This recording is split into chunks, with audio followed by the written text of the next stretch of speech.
Oh, yo, what is up, everybody? Hopefully you can hear me. Let me know if you can't. Usually you guys are pretty vocal when I'm muted or whatever. But yeah, it's time for some more CPL casting. First CPL cast of the year, and we're going to set it off with a banger. There are a bunch of casting requests in the CPL. Static in the sound. Oh, hold on.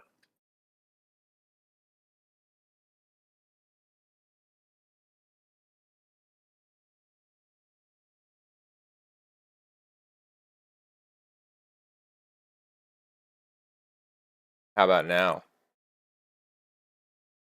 Is there static in the sound now, or is it nice and crispy? Better. Okay, excellent. I don't know what was going on. Sometimes you just got to spit on that USB. I learned that trick uh, from an old friend. From an old friend. Anyway, so first CPL cast of the year. We're gonna hit it off with a banger. This is a request that came from rulebot, who is actually one of the matches in here. Wanted to see Week 7 Tier 3 with the build disorders versus the big naturals. So we're going to get right on into it. As you can see here, we have three really cool matchups. They're all completely different, which is nice to see. We're not going to get repeats of the same matchup over and over and over again. But we've got Otto versus Pop being a TVT. We've got Rulebot versus Nightdad, which is going to be a PVZ. And then we've got Swoops versus Whirlwind, which is going to be a ZVT. So we're going to get to see a little bit of everything. We have all the races represented, and it's going to be a great time. I'm super excited for it. Also, big disclaimer, my kids are off school today. So you may hear a lot of fighting, a lot of screaming. There may be bangs on my door. There may be all sorts of chaos. Just deal with it. It's gonna be what it's gonna be. And I have a good amount of time today, so we'll see if maybe we do the first half of this series. This is gonna be the second half of this matchup between these two teams with only these three series, but we might come back later today and do the first three series as well. So we'll just have to play it by ear. But before we go too deep into anything else, we have to do the CPL anthem, and it's been way too long since we've done it. So everyone stand up, hand over your heart, make sure that you are showing the proper respect for the CPL anthem. And let's go ahead and get into it. Warm up those fingers. Yeah, no breaking news today. I feel bad. I'll do it next time. Winners rise and losers fall, reflexes sharp, minds and thrall. Gamers play, this never ends. CPL, legends play. CPL, we fight tonight. Let us sing the storyline. From the shadows to the dream, we are the Coach-Pupil League. We are the Coach-Pupil League. Excellent. Well, let's not waste any more time with nonsense music. Let's get into some games. We're going to have TVT coming right up. The first map is going to be on Knockout. Let's get you guys over there. Let's fix the scorecard. I'm trying to get better at the admin portion of all this stuff, but it's definitely a struggle. All right, Knockout. Excellent. Everything should look correct. Let's see if they did top versus bottom, or if we have to get super pissed at people. They did it. Off to a great start. Here in the bottom left of this 4-player map, we've got Pop as our blue Terran representing the big naturals. And then over here representing the build disorders, we've got Otto, our red Terran, here in the bottom right. Oh, man. I'm excited for this. It's been too long. It's been too long. Very low game audio. Here, let me go ahead and... Oh, you know what? That's because there's no game audio. How about now? Should be better. Gosh, I love that you guys provide this sound feedback, because I have no idea. I hear it all. Excellent, excellent. All right, so right now we've got SCVs mining, as you'd expect. Yeah, And hopefully everyone had a good holiday season. Good New Year's. You know, there was a lot of people playing Starcraft on like Christmas Eve and like New Year's Eve and stuff. And it's kind of fun to see. Hopefully people had some like LAN parties or something. Got after it. Right now we do have a supply depot going behind. You can't really see it. I can zoom in. Behind the mineral line here, which is a choice. That is a very deliberate place to put a supply depot. And we've saw this before in one of the matches where I was, kind of teasing the fact that people will find anything to comment on in the first minute of the game. They're just like, yeah, supply depot placement. But we have seen this supply depot that blocks off the back of the mineral patches come in handy when it comes to like vulture run bys and stuff, or like an SCV scout that comes in and tries to sneak around the mineral patches, getting stuck back there. So we'll see if that happens again in this game. You have a barracks going down for both of our players, as well as refineries. And what the heck are we talking about? You abducted a human woman and made her heels part of Zerg evolution? Yeah. I mean, are you really a true Starcraft fan unless you've thought about Kerrigan in depth? Alright, looks like Pop's going to be scouting up here to the top left. Not going to be finding Otto, unfortunately. Otto does look like he is heading in the right direction. He's going to be getting an initial first scout off on Pop.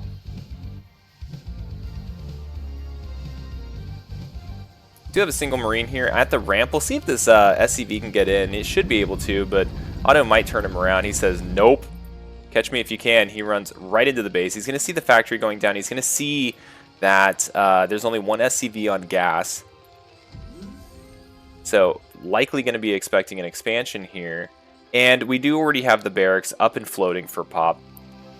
And he's still trying to find this Terran base. So he kind of has it going centrally. But I imagine he might redirect it more towards Otto's base once he gets full confirmation that he's not actually up in the top right. Barracks is also floating for Otto. Let's see how many Marines he has. He has 2 Marines as well. So both players kind of just doing mirror builds at the moment.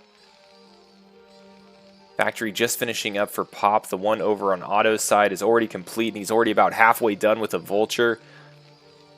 Both players getting their expansions up. Look at this. They're both completely on top of what they're doing. And what they're doing is the same dang thing. I think what we're going to be expecting here is either a 2-fact or 3-fact Vulture play. And I think that's where we're going to see the first differentiation between these two. Now, one thing to note is Otto is back on 3. Does have 3 SCVs back on gas. So this could lead to, double fac into Starport Wraith type play, things along those lines.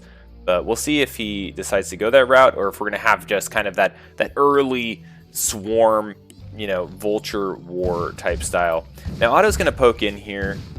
Oh, nice pick on the SCV there. The SCV was weakened. One shot from the Vulture knocks it out. Only took a little bit of damage as he poked in. Let me allow this auto-modded message real quick. There you go. Oh, man. Multitasking. Thanks for following.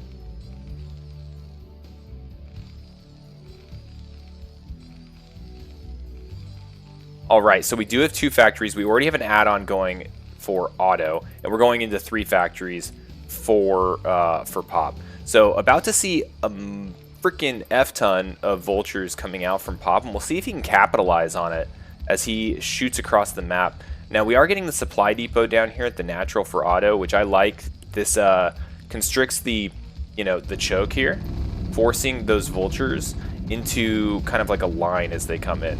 A lot of players will actually put this supply depot more centrally located, just right in the middle.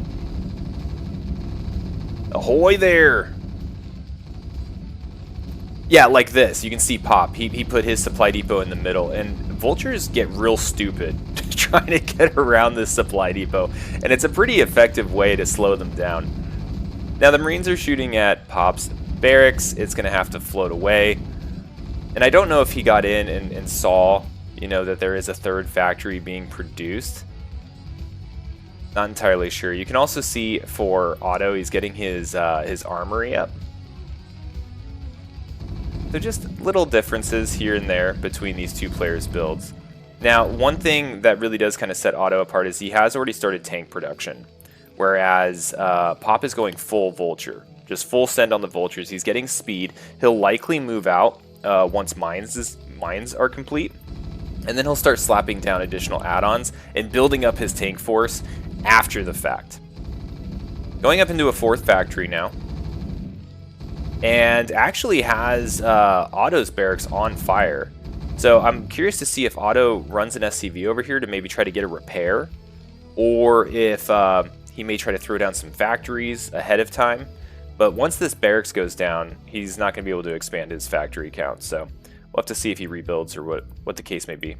So initial vulture move out is occurring from Pop. And we can see this is happening when mines are about half complete. And so he's not going to poke in completely, I would imagine. He's going to get the mines first, and then he's going to try to start setting up a soft contain. Ooh, but it is going to get spotted here by Otto's SCV. Came right up the ramp there, and it looks like Otto, feeling frisky, is going to be trying to bypass. This is a little sketchy, because if he goes around like this, it wouldn't be terrible for a dive. Yeah, and here we go. Pop is running straight into the main base, likely going to get a good amount of SCV damage. 3 in the main right now. Looks like a few down here in the natural, which is forcing Otto to split his attention, and these SCVs are just getting shredded. Very cool move, and this is what I was wondering would happen with Otto kind of pushing out across these bridges. Okay, so he did that. He got some damage. The SCV disparity is not that big. 34 to 38. Ooh, but we got to be careful about these mines. Oh my gosh. Huge mine right there. Almost takes out this tank. Takes out a couple of vultures. Gonna get that first tank. Another mine sitting there. Okay, these mines are soaking up a good amount of shots. But at the end of the day, Otto still has a decent army. Oh no. You hate to see it. The random tank like, hey guys, I heard there was a fight over here. And then just gets blasted. Okay, it looks like he is going to be able to recover the tank. But what do we have back home for Pop? We've got another tank, a few more vultures. The vulture count essentially reset. And he's sitting on 4 factories, getting a 5th. Okay, now something also important to note is Otto went armory much earlier. He got a few Goliaths, which are also helpful against the mass vulture kind of strategy. But it's also allowing him to get that +1 vehicle weapons, which in a mirror match like this plays a really big role, especially when it comes to like siege tank on siege tank fights. Okay, so Otto trying to secure this high ground, placing some mines. There's 2 here. Pop needs to get that tank out, but it doesn't. It blows up. And now the tables have turned here a little bit, and Otto is looking to establish a little bit of a contain on Pop. Well, I guess this isn't really a contain, but he is here at the mineral-only expansion on that high ground, which I would say is definitely a key piece of terrain in this fight. Alright, looks like Pop. All I can think about when I hear Pop, there's like 2 thoughts that keep running through my head. 1, how people in the Midwest call soda Pop, and how it bugs the crap out of me. And then 2, like that Dr. Seuss book, Hop on Pop. So, Otto, looking to hop on Pop here, is looking pretty strong with his army. Now, he is down 9 workers.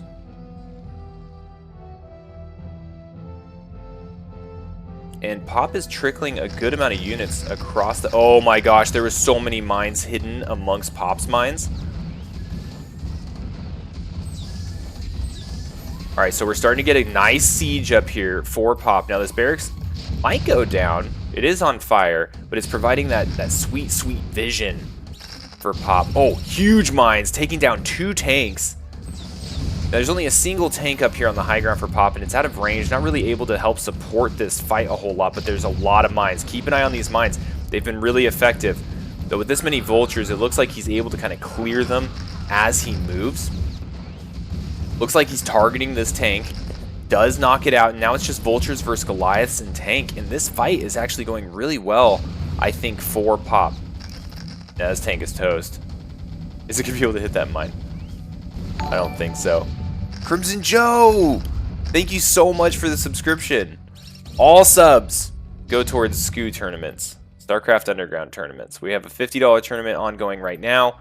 We're approaching enough funds to get to the second one. So every little bit helps. Thank you so much, Crimson Joe. All right.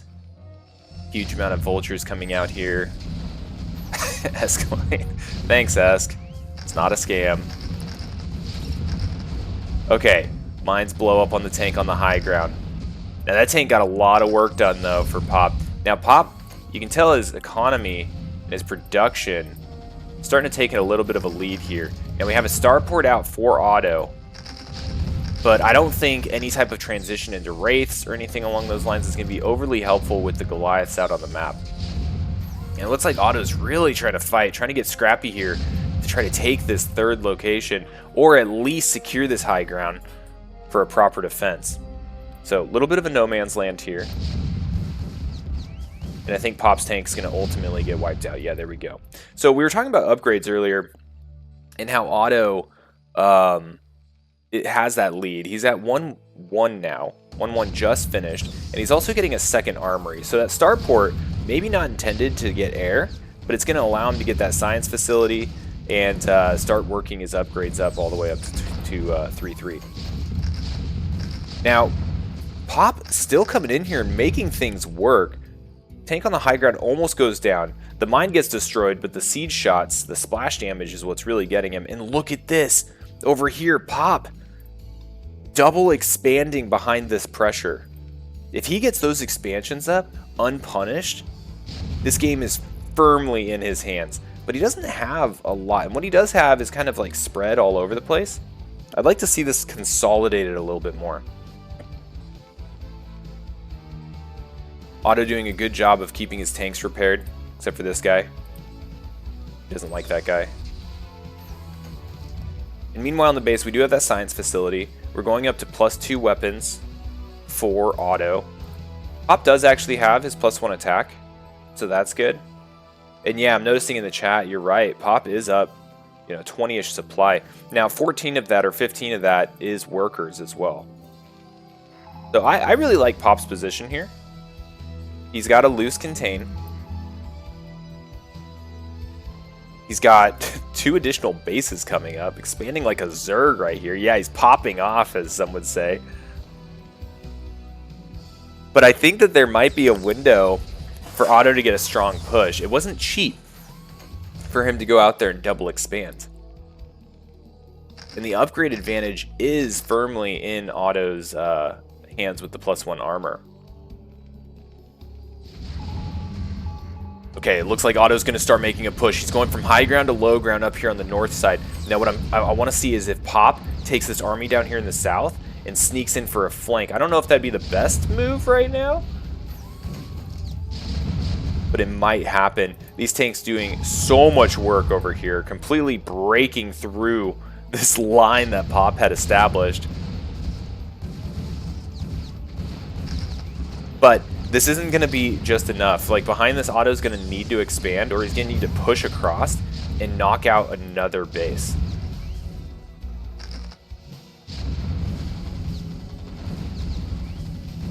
Oh man, if only Otto had targeted this tank with just a vulture, it would be dead. But still getting off some volleys, proving it's useful. Oh, and here we go. We got Wraiths on the field for Pop. So that's going to be a little annoying. Let's go ahead and check out the bases a little bit. We do have a third command center being built for Otto, intending to float this off, likely up here. I saw that scan. I don't know whose that was, whether it was Otto's or Pop's. It was probably Pop's. We're up to 7 factories. We have 2 add-ons. We have the starport. And he's got 2 armories, but it looks like he's only utilizing 1 right now. Now over here on Pop's side, we are at 6 factories, going up to 8. We have the starport. Oh, we're going up to 9. We're going up to 9 factories. And armor just now finishing up, which will even up the upgrades until +2 finishes for our Red Terran. Okay, so back in the action, Wraith plinking away. We do have some Goliaths hitting the field. Make quick work of this Wraith. Especially if he doesn't pull it back. Get it out of there! Oh no, it blows up. Yeah, stage in the chat with our math. Come on, man. You got to play with vibes. We're vibe gamers here. Okay, so earlier, you know, Pop had such a huge advantage, and he still does. Like, I don't want to undercut how much these 2 extra bases are going to give him, especially when he's at 9 full factories just going ham on the production. But Otto's been doing a really good job of taking very efficient trades. So all this income that Pop has been getting has been kind of thrown away inefficiently so far. Now, third base coming up for Otto. I like that he's bringing a Goliath over here because, look at that. Wraiths heading straight across. Gonna need something to knock those out of the air. And still no cloak. And both of the Wraiths go down. Oy. Nice little move here from Otto, protecting his third. Otto's done a really good job of just, like, fighting through everything that Pop has tried to stage in front of him.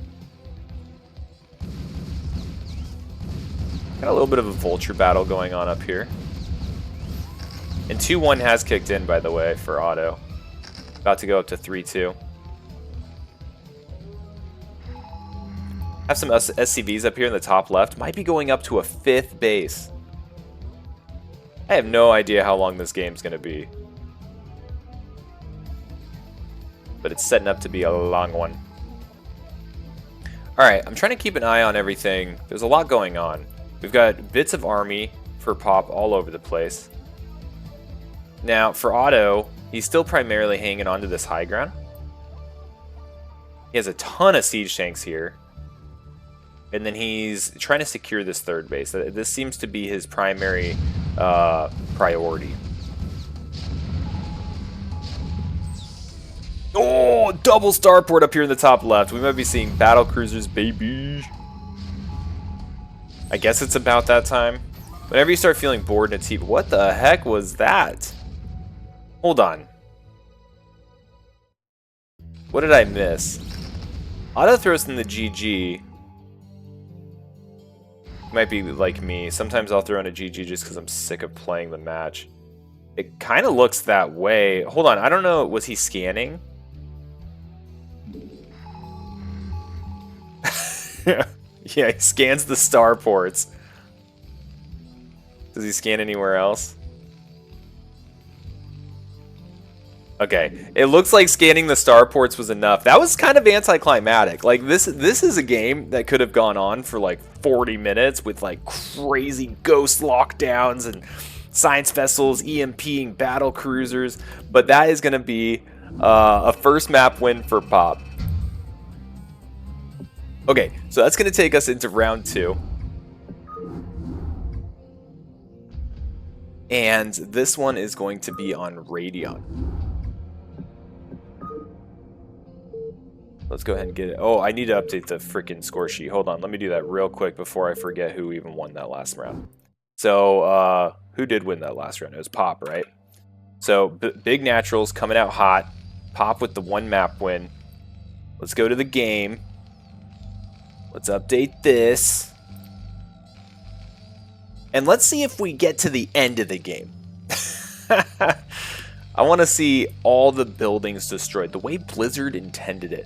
But here we are on... Oh, speaking of Radeon, I got to update the map. Boom. Map updated. So, here we are on Radeon.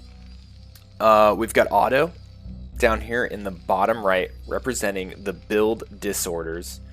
And we've got Pop up here in the top left, representing the big naturals. And so, I'm still just thrown for a loop. I'm a little bummed. I feel a little bit ripped off that we didn't get more of that last game. I was buckling up for it. I got my coffee. You know, I had a bathroom break. I was here and ready for a TVT that took days. But I guess I'll just have to settle for hours. And what we also saw last game was Otto going more tank-centric early on, and Pop going very heavy vulture, just kind of a three-fact vulture build, which is very standard and very common here in in CPL. Thanks, Esk. Yeah, you know, I did shower last night. I live in the sea, obviously. That's why my headphones and sound quality and everything is so jacked up. I'm always showered. Salty Showers. Sounds like a band name. Or one of those things that you would categorize with other such phrases like, oh shoot, I'm trying to remember.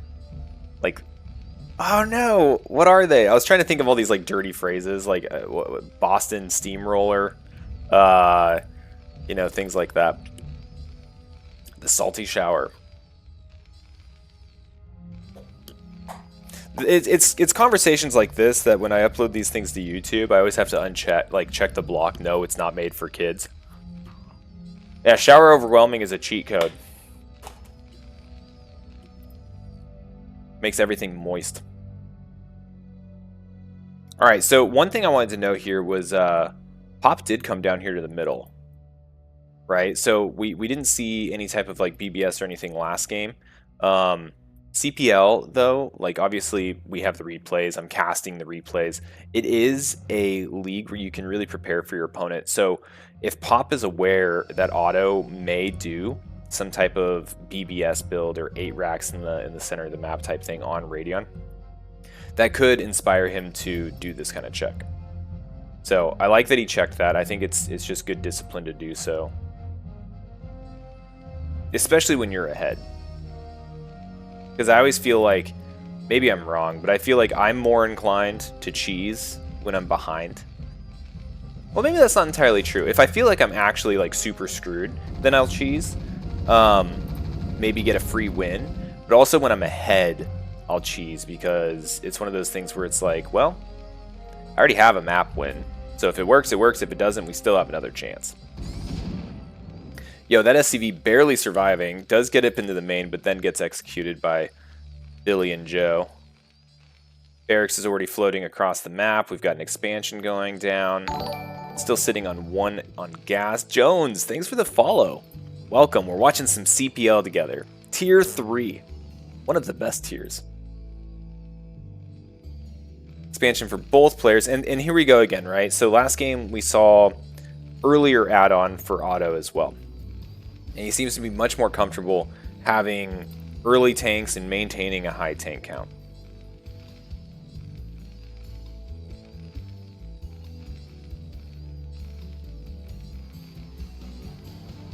I'm sorry, I'm catching up with chat. What the heck are you guys talking about? Super unhinged?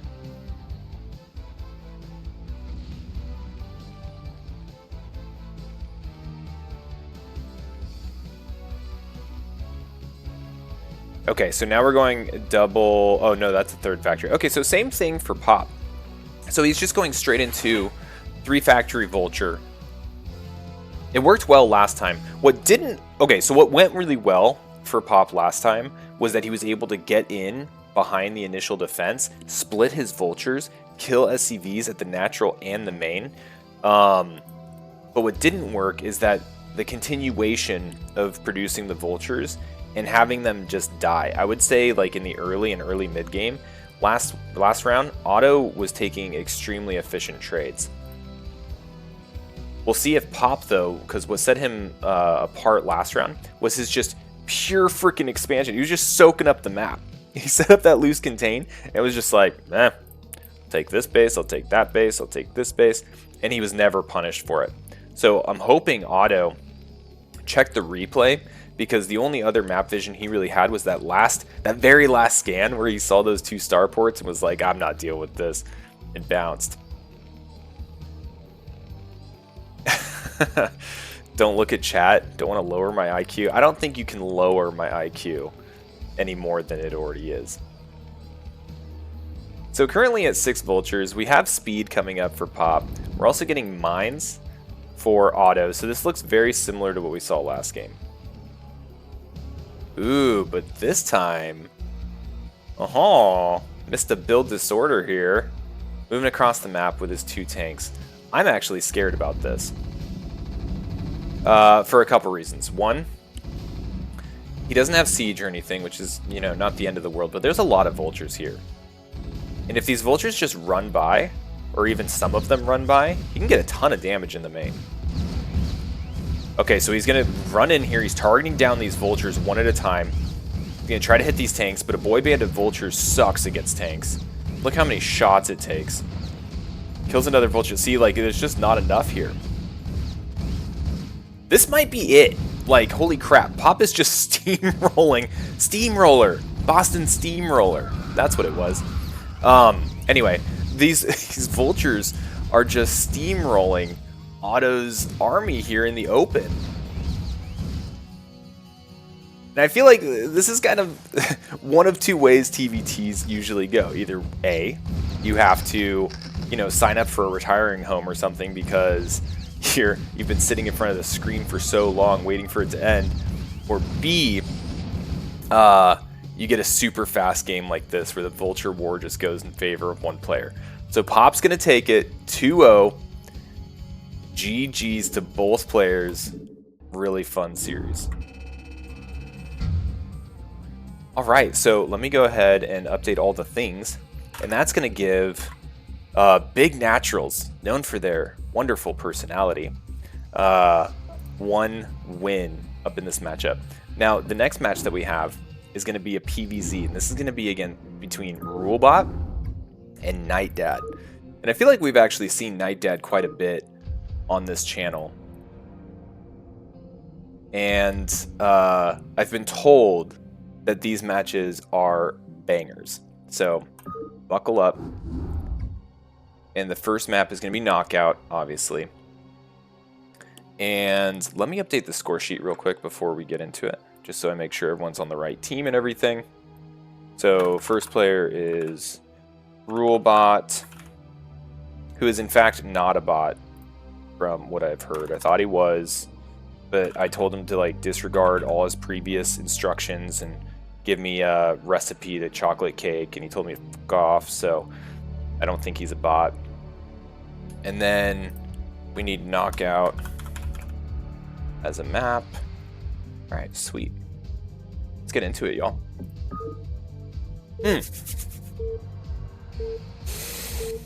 Get some of that PVZ. We had enough of that Terran nonsense. Sweet starting camera location, by the way. Alright, so down here in the bottom right on Knockout, we've got Nightdad, representing the big naturals. And up here in the top right, our blue Protoss, we've got Rulebot, representing the build disorders.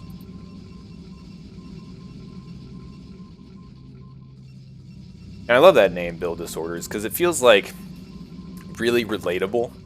You know, I feel like whenever I play, I feel like I have some sort of disorder. And maybe that's common to all StarCraft players, but I don't know.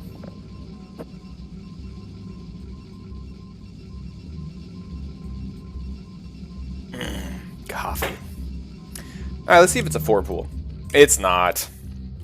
Sorry, everybody that came here for 4-pool action. We're gonna have to wait. I do always get sad when I talk about playing, but not as sad as I get when I do play. It's alright. This is the year of Manshark. We're gonna be putting in a lot of practice. So we do have an Overlord coming up. No spawning pool as of yet. He's making up some more minerals. And here we go. Oh man, losing 8 minerals there. It's the BW way. That's right. I mean, I have several like Brood War personalities that are really inspiring to me. You know, one of them is Escalade. He's my life coach. He seems to make really good life decisions. And then Beat is my Starcraft my Starcraft hero, and who I try to emulate best of my abilities.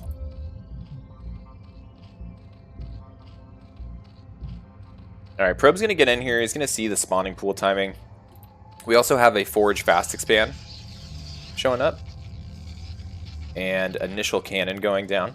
So pretty standard play from both players. Likely to see an expansion coming up here real soon. There it is.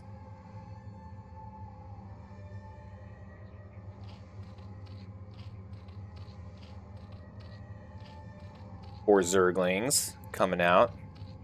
You know, I don't know if Beat's still employed. He makes his gaming fluctuates wildly based on whether or not he's employed or not.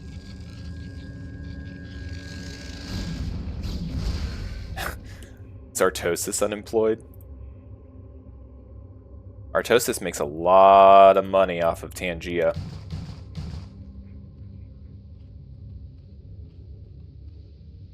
Oh wow, this probe barely getting out alive. See if it makes it all the way home. So one cannon definitely going to be enough here. It threw down a gateway. It doesn't look like Nightdad's applying too much pressure. Continuing to build up. Haven't seen a tech choice. Haven't seen a gas. Haven't seen a zealot or anything. We're just getting an expansion. Yeah, nice slow start.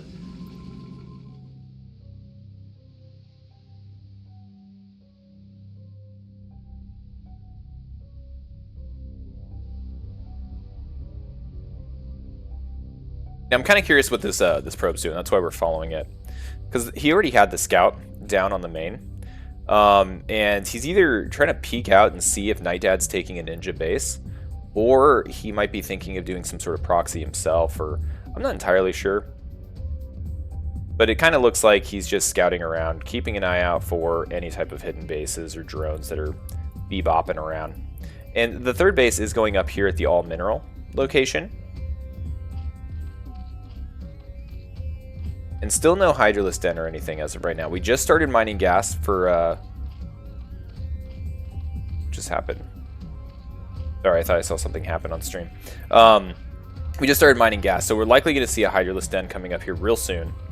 Meanwhile, back on the Protoss side of the map, we do only have one Zealot, another Zealot coming in. We've got the expansion about to finish, Assimilator going down, getting a Cybernetics core. And so that tells me we're probably going to be seeing Stargate, Corsairs, all the delicious goodness of a PVZ smackdown. Now we have a fourth hatchery going down here at the natural. And here's that probe hanging out here off to the side. Yo, Indo! Thanks for the sub, man. Thank you so much. 100% of all this money goes straight to Starcraft Underground tournaments. So thank you for supporting that. Hydralisk Den does get thrown down. Choosing to make it a little bit of a wall here at the natural. And okay, so here comes the probe. He's coming in at this 5-minute mark specifically, catching the tech choice, getting into the main, seeing what is going on here with regards to army composition, how aggressive he's being. I think he also came through here, so we saw the third base up and running. Now back on the Protoss side, we are getting +1 ground weapons, melee weapons. And we're going Citadel. And Stargate. So a little bit of Corsair DT action potentially. We'll see if he goes that route. But I love seeing that. I think it's just a really fun composition. Very synergistic, as the business people say. Ooh, something spooked him though. Going up to 3 cannons. So it may be a little early to get the 3 cannons. But definitely something he's going to want. Seeing the 4 hatcheries, seeing the Hydralisk Den, he knows that, you know, right off the rip, worst case scenario, 12 Hydralisks might be popping out and a whole control group coming to his front door. So, ooh, going up to 4 cannons. This looks like scar tissue. This looks like someone has hurt our boy, and he is preparing for the worst. Getting a 4th Zealot. And starting a little bit of gateway expansion. Okay, so we do have the Templar archives. Still no Corsair production. But we are getting air weapons.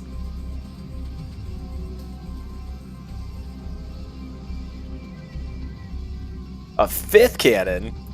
A 6th cannon. Holy dang. And here come all of the Hydralisks. Now we'll see what the trigger is to move out. Look at this. We're up to 5 hatcheries, so 5 hatch Hydra. Getting an evolution chamber here at the 3rd base. I'm not sure what the thought process is on putting that there. I'm not really much of an expert on Zerg or anything, really. But that seems a little vulnerable. Getting +1 range attack for those Hydralisks. And just floating an Overlord straight into the main. He's going to be seeing everything. Dragoon range is being upgraded. We're sitting at 5 Zealots.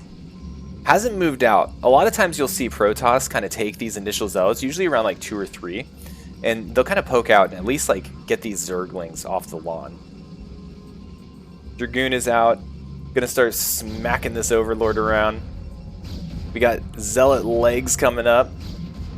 No Storm as of yet, but we are getting High Templar. I don't think we've had Storm. No, Storm takes way too long. We would have seen it. Hydralisk poking out and then coming home real quick. Both players, they don't think they really want to fight a whole lot. 2 cannons here in the main. I think this one's close enough.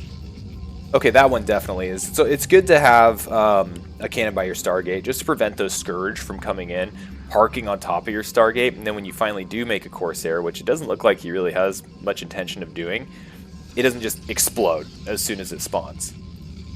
Look at all these cannons. Okay, no, those are pylons. I'm sorry. But I did see the number go up to like 6. What is going on here? Who has hurt our boy? I'm telling you, this is trauma cannons right here. 6 hatchery going down as Nightdad takes his 4th base. Starting to soak up the map a little bit.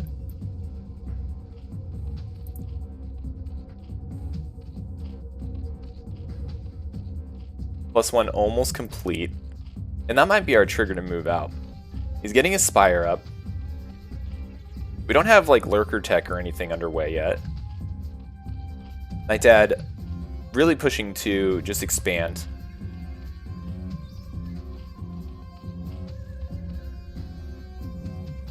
And the Hydralisks and Zerglings just poking all over the map. And okay, so we do have a Zealot finally out on the map.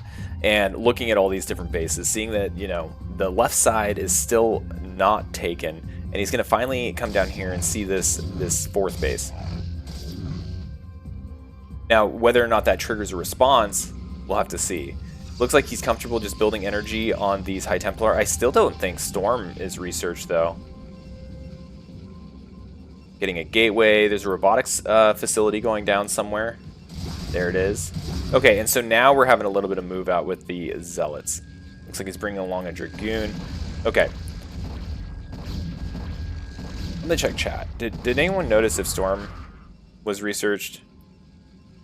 I don't think it was. But we are taking a 3rd base here for Protoss. Okay, so he's not moving out for aggression or pressure. He's just moving out to secure this 3rd base, which is, I don't know, I feel like it's a little late.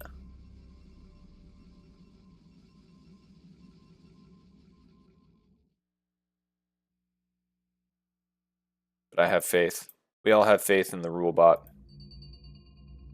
A lot of Hydralisks coming out. Streaming across the map. We have this army in the open. And up here, there aren't any cannons to help. Here come the Hydralisks from 2 sides, getting up on the high ground. Splattering all over the place as these goons just start shredding him. He looks like he's trying to target down these High Templar. Now overall, not the best trade for our Nightdad here. A red Zerg player losing a lot of these Hydralisks, losing all of them to this Protoss force. And you know what? That engagement told Rulebot, it told him, oh shoot, I need Storm. Zealot's kind of creeping out on the map. The Hydralisk's going to be getting some damage here. It looks like they're going to be killing out all these, killing all these Zealots. And Protoss is going to go ahead and head back home. So not the most consolidated attack there from Nightdad, but I like that he came up, he identified the 3rd base, and he's starting to apply some pressure.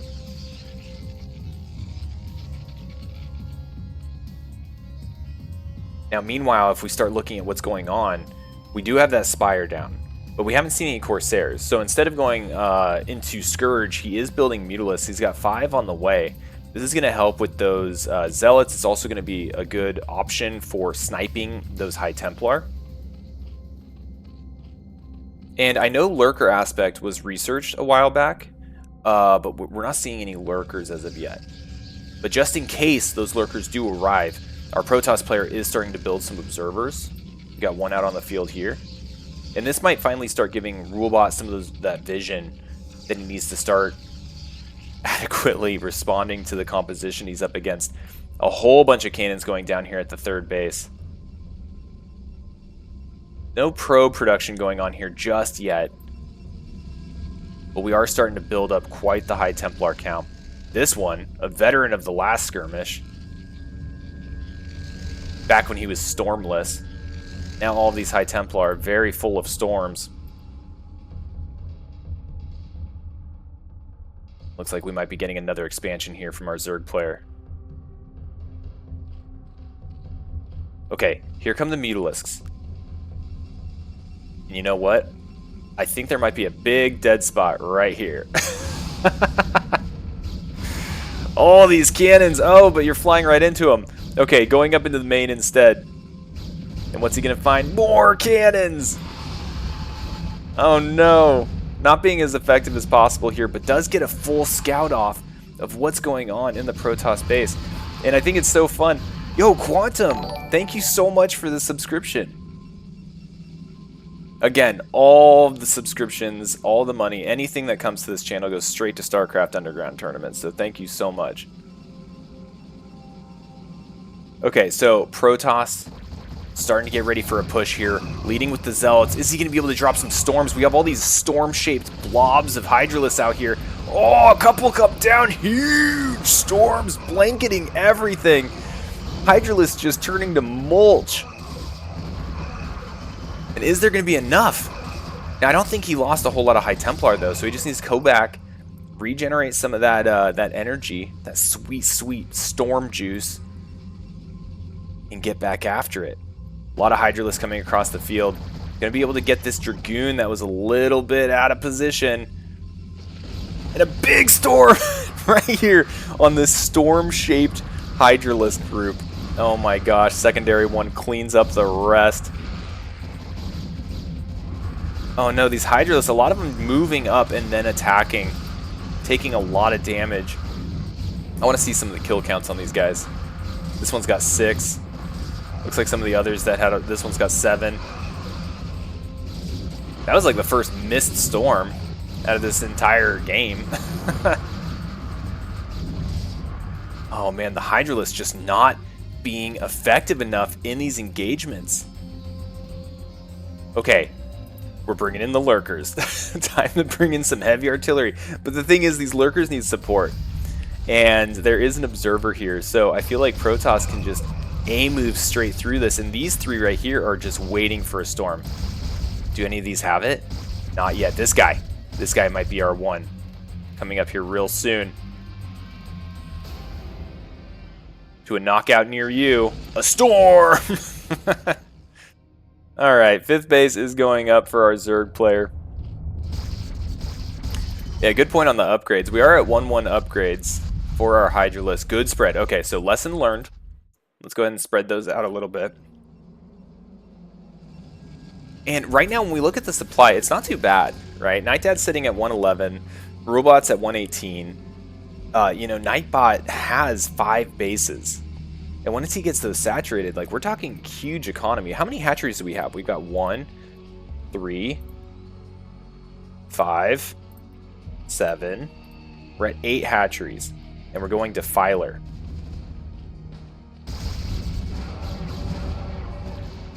Okay, Protoss trying to work through some of these lurkers. Hydralisk getting a lot of damage in before the storms show up. But once they do, oh, it looks like their energy has already been expended. Trying to snipe these guys down. But taking a lot of Dragoon shots in the process. Not a terrible trade, I don't think, for Zerg. Zerg was actually up in supply there for just a brief moment. Yeah, you like that? The live stream math? I'm sitting here, I'm like, 3 + 2 is, you know, more than 3. Alright, looks like the Hydralisks are going to get cleaned up again. But you can see here in the supplies, right? It's starting to tip the scales. We're up 11 supply for Zerg. And this isn't the biggest army for Protoss either. Oh, but look at this. Huge counterattack potential.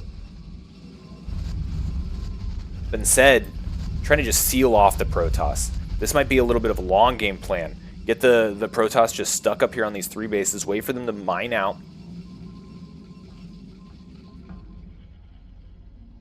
and then just make cracklings. That's what I remember.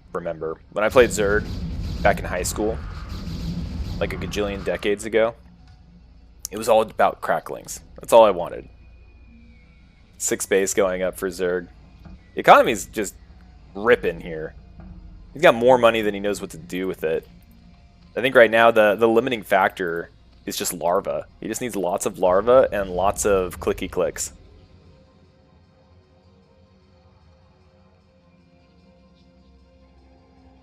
Yeah, good point, Manadog. Hatch location is a little odd here. I don't know. It's a little off. So not the most efficient base, but it's still a base. You know what this actually kind of looks like? And I didn't see it, but it almost looks like this was a second hatchery. Oh my gosh. I hate talking about Storm so much, but it's such a jacked up spell. It just kills everything. Especially Hydralisks. Oh no, a lot of these Hydralisks just move commanding through this army. The Dragoons getting the work done. Now we're out of Storms, but the Zealot Dragoon mix is enough to just push through this. Now what can our Zerg player do?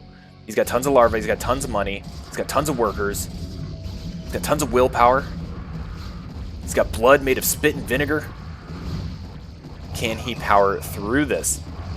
Now, we haven't looked at the Protoss base in a while, and I want to after this engagement, because I see a lot of blue. And I'm thinking, I'm curious about the production capability here from our Protoss player. Okay, looks like things are starting to settle a little bit. So up here, how many gateways do we got? We have 11 gateways, 12 gateways. More cannons than I have toes. Still sealed off in the top right, though. Still sitting on 3 bases, and I think that is a key factor to keep in mind during all of this. A lot more drones heading out on the map. Looks like it might just be trying to supplement the saturation at these other bases. And Protoss, I think, probably feeling good out here. Feeling like they're on top of things. With this force sitting outside the natural. But honestly, I really want to see Zerg just power through this with the economy that they have. Oh no, Protoss getting up on the high ground. A little bit of a point of vulnerability. 3rd hatchery going down up here as well. And these Evo chambers are in the middle of upgrading things. This might be a powerful push from Rulebot. Rulebot getting on top of these Hydralisks, knocking them down left and right. I don't think range attacks, missile attacks is going to finish. This Evo chamber is going to go down. It does. So stuck at 2-2. That was a +3 attack upgrade that just got schwacked. That must have been upgrading forever. Huge storm on the drones. Oh my goodness. This attack from Rulebot doing way more damage than it has any right to. But don't worry, everyone. We've got Defilers, which as a Terran are really scary. And there are a good amount of Dragoons here too, but when your primary force is Hydralisks, I don't know. I just don't know. But we are going up to Cracklings, and that I think will help a lot, especially against these Dragoons. He has the larva, he's got all the hatcheries across the map, where if he just outproduces with a metric ton of Cracklings, he can just eviscerate these cannon positions. Oh my gosh, the storms.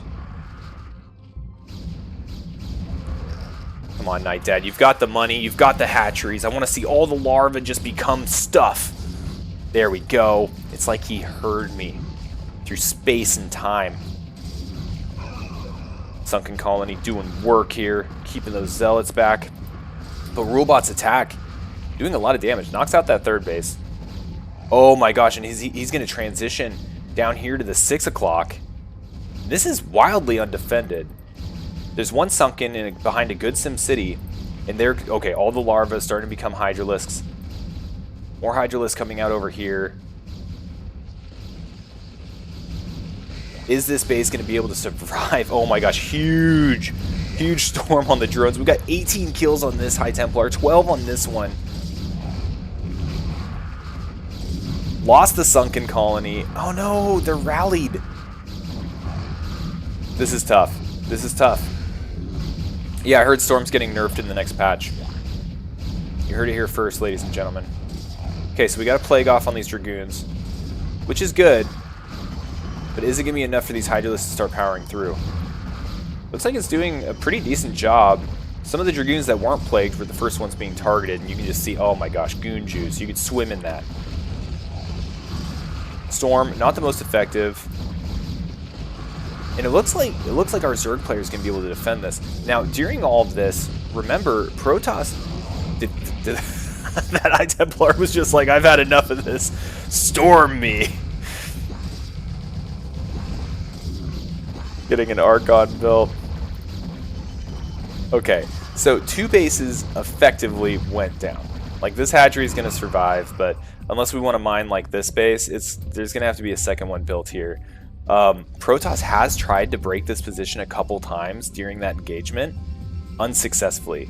And so when we look at the economy, right, there's not much minerals left in the main. The natural's mining out. This one doesn't even have a gas.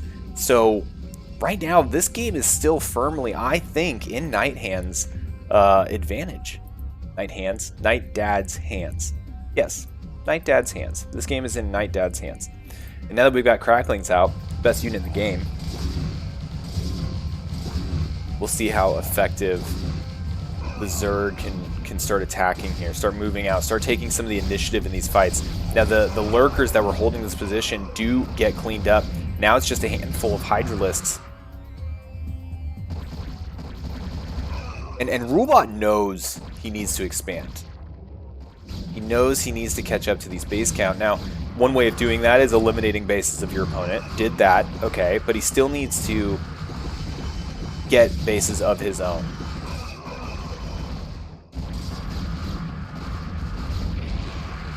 All right, these Dragoons doing a lot of work here against these Hydralisks. More going down. I see more red juice than blue juice. Okay, so now the path has been cleared for Rulebot to take this 12 o'clock. The question is if he does so. I want to keep an eye out here. I mean, the mineral base just mined out. The main is about to mine out any second. The natural. Rulebot is in a scary position. Doesn't have the bank to really sustain. He doesn't have the bank to expand. I don't even know if he has enough minerals to expand. There's like 50 minerals here, 60 here.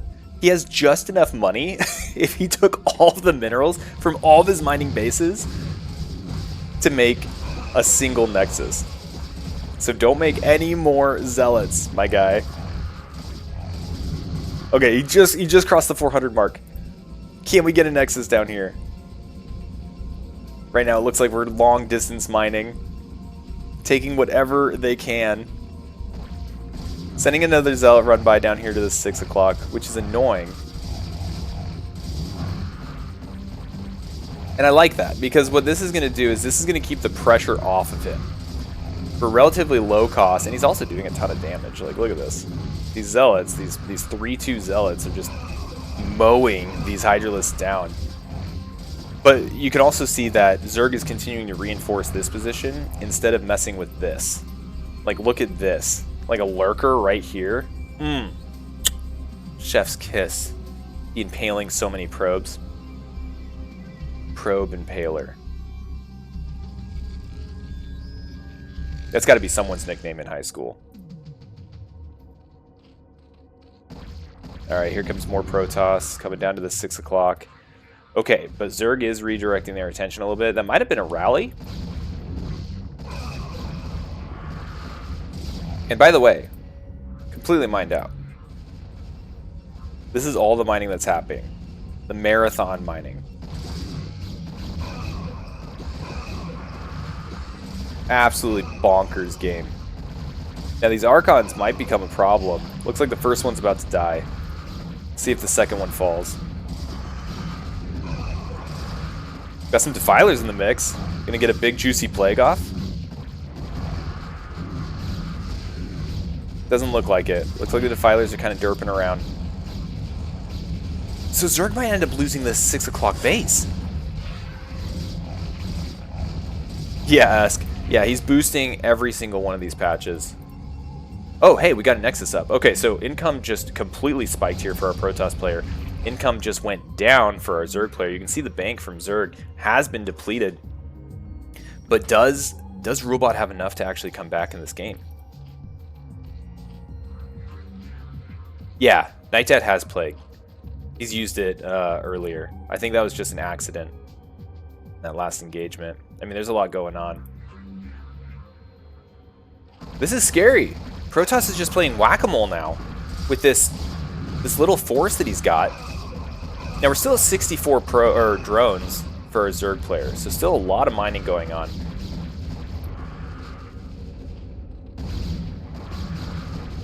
But there's not much counterattacks or pressure on the Protoss player at this time.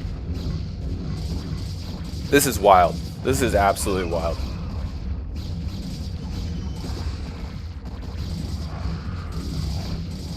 Yeah, we may have been able to afford another Nexus if we didn't build 10 Dragoons.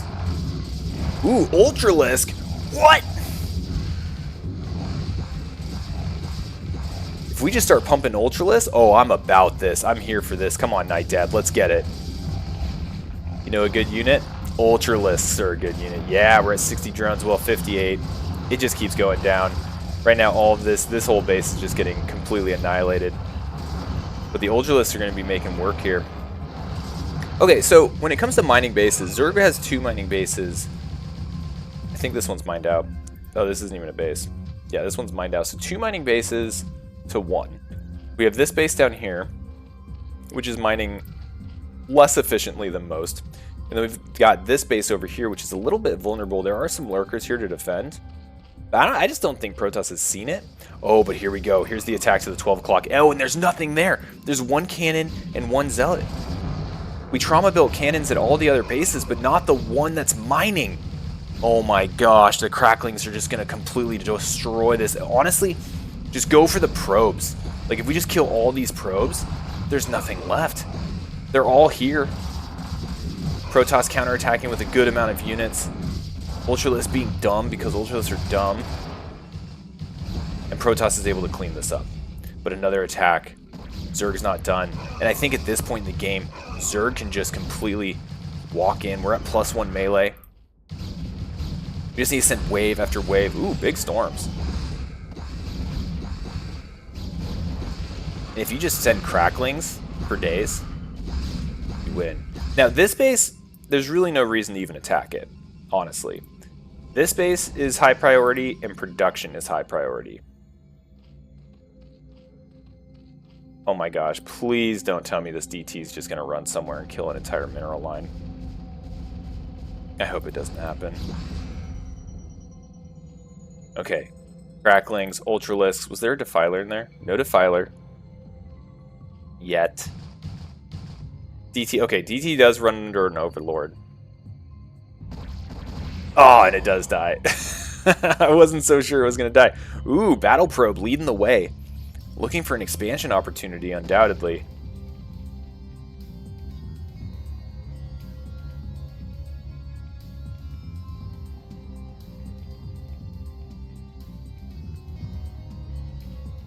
I think it's time for us to tech up. I want carriers. I want arbiters. I want guardians.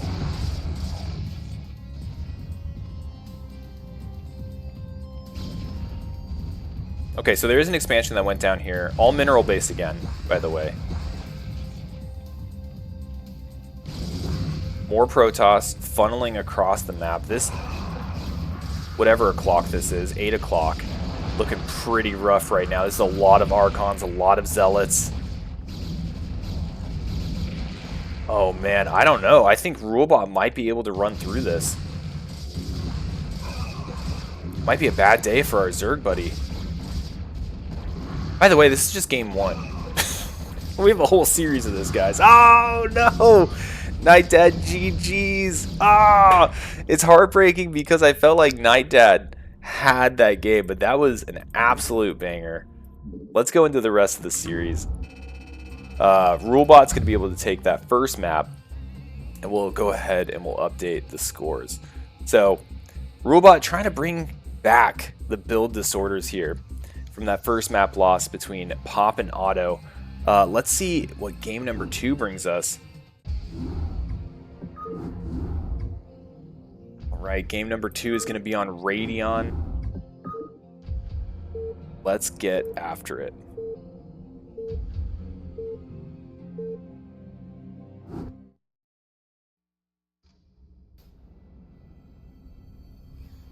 Alright, Radeon 4-player map up here in the, well, hold on a second. Yeah, up here in the top right we have our blue Protoss, rulebot, who was basically mined out there that last game and was still able to make a huge comeback. And then nightdad up here in the top left, our red Zerg. So last game we saw 5-hatch Hydra coming out from nightdad, and then we also saw Forge expand coming from rulebot. No Sairless Forge expand. Went heavily into cannons for an early defense, went heavily into High Templar, but was a little behind on getting his storms out. So I think there was a lot of lessons learned in that last game that we'll have to see if they're implemented in this next one. Nightdad, I think, could have foregone using Defilers. They didn't really get much use. They didn't really do a whole lot. I think I saw one Plague the whole game, but a bunch of them just kind of died. So I think if he was going to go that Hive Tech again, maybe focusing on those Ultralisks a little bit more. But overall, I'm excited. I'm excited. Looks like we'll see a Forge Fast expand again. Doesn't send the probe to scout after the pylon. Likely do it after the Forge goes down. Ooh, Gateway. Spicy. Another Gateway.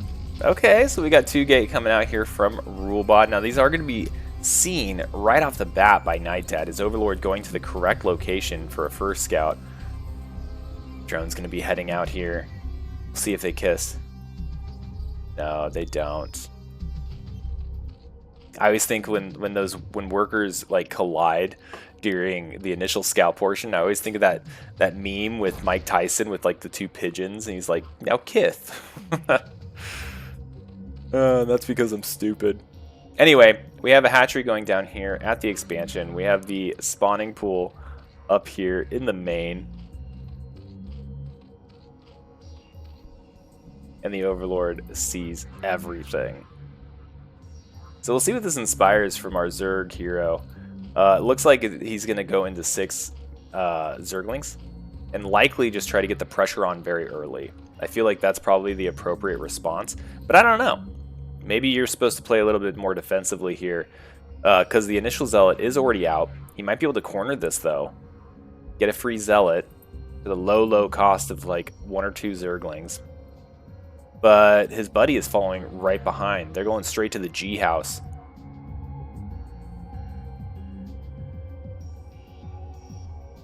Third hatchery coming up here at the natural. Now last game we saw the hatchery and the Hydralisk Den kind of forming a wall at the natural. We'll see if he does that again. Ooh, nice little surround there on this Zealot. A good reaction time by rulebot. Gets it back out to safety. Looks like he's going to be pulling back number 3 and number 4. Meanwhile, Thing 1, Thing 2, they are disregarded by the Zerglings. And this actually forced a lot of Zerglings from nightdad. He's sitting at 8 Zerglings right now. Forge has gone up. And now we're going to start putting down cannons. So, I think this is more than enough to prevent any Zerglings from running in. But I think nightdad might still try. No, okay, he just dances with them a little bit and backs off.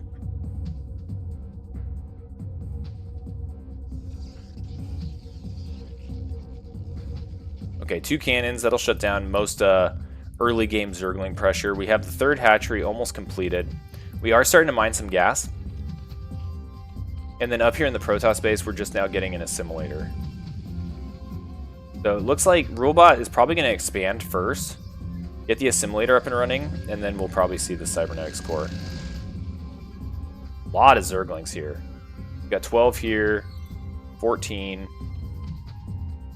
Looks like we're about to take a third base for our Zerg player. Now, this third base is a little tough to defend. We'll see if Protoss can catch wind of it. But we didn't see a whole lot of scouting kind of early to the mid-game from rulebot. He tends to like his attacks to do most of the scouting for him. And this we also didn't see much last game, with the Zealots kind of pushing the Zerglings away, getting some kills here and there, chipping away at this force. But he did just move out. Killed, what, three Zerglings?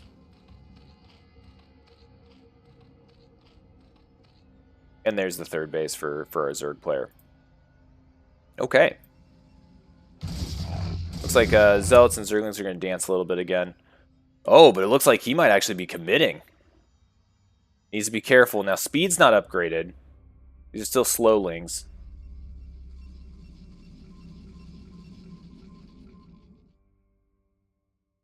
And that was a good kind of pull back there by rulebot.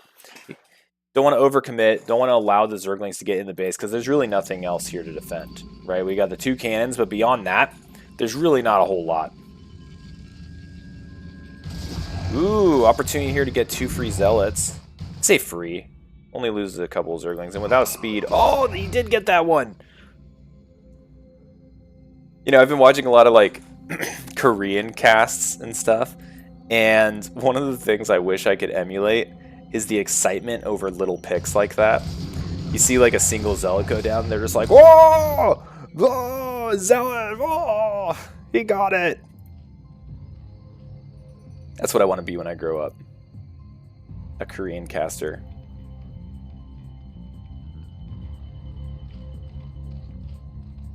So it looks like we have 2 on gas up here. These Zealots slowly creeping their way across. There's no sunken colonies or anything yet. We are continuing with Zergling production. Now this might be an opportunity for our Protoss player to come over here and check out this third and see what he can do about it. So the Zergling's staying at this intersection, and on this map, I always say, you know, like, this intersection is key terrain. This bridge later on can become pretty key as well. And then the opportunity for air behind these, you know, the 4 little sides are pretty big deals on this map. So anyway, he's doing a good job of holding this intersection. Yeah, we can go the John Madden route. Boom! Now here's a Zergling that when he's upgraded, he moves faster. Evo chamber, second extractor. Okay, so we're going up to a 5th hatchery. A 5-hatch Hydra. But with a lot of lings, so not as many Hydralisks early on. Oh my goodness, we're getting Corsairs. We'll see if these Corsairs can get any damage done before the Hydralisks come out. We have 6 being morphed in right now, but there are a few Overlords just kind of scattered across the map that this Corsair may be able to run into, knock out of the sky, supply block, frustrate our Zerg player. A couple sunken colonies going down. We do have the Hydras back home. Oh, and this is a lot of Zealots. But there is one sunken and pretty decent Sim City, so if the Zerglings stay in this gap, then this sunken colony will just be able to go to town. Oh, but here he goes. Rulebot going to check the third base. This isn't his first rodeo. And this base might be just dead. There's 2 Hydralisks here. Gosh, dang, Zealots are good. Again, in the next patch, there's discussions of nerfing them. Alright, so here comes the Hydralisk Zergling force from back home. Gonna clean this up. He's reacting, he's moving his drones out of the way. Yeah, pretty good defense. Didn't take too much damage. He's still sitting at 33 to 34 drones. He kept this hatchery alive, which was a big deal. And the Zealots have been knocked out. Now, what I wasn't really paying attention to the mini-map because I'm blind. But this Corsair, I think, did go down and knocked out those straggling Overlords. Now, nightdad's not supply blocked because for some reason I think he just has a gajillion Overlords. I mean, he's 63 of 102. Like, homie is not stopping producing Overlords. Now, this isn't going to be enough. I like that he's pulling back here, trying to engage these zealots away from the cannons. Definitely needs to have them all in the fight shooting. And here we go. Mr. Cannon. So we've got 8 cannons at the front. And this is starting to look a lot more like a normal Hydralisk bust.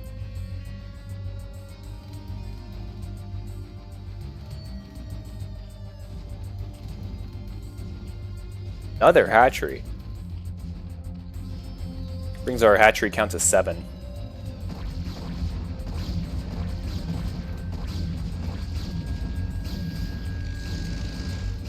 Alright, we'll see when Nightdad pulls the trigger. Oh, I guess it looks like right now.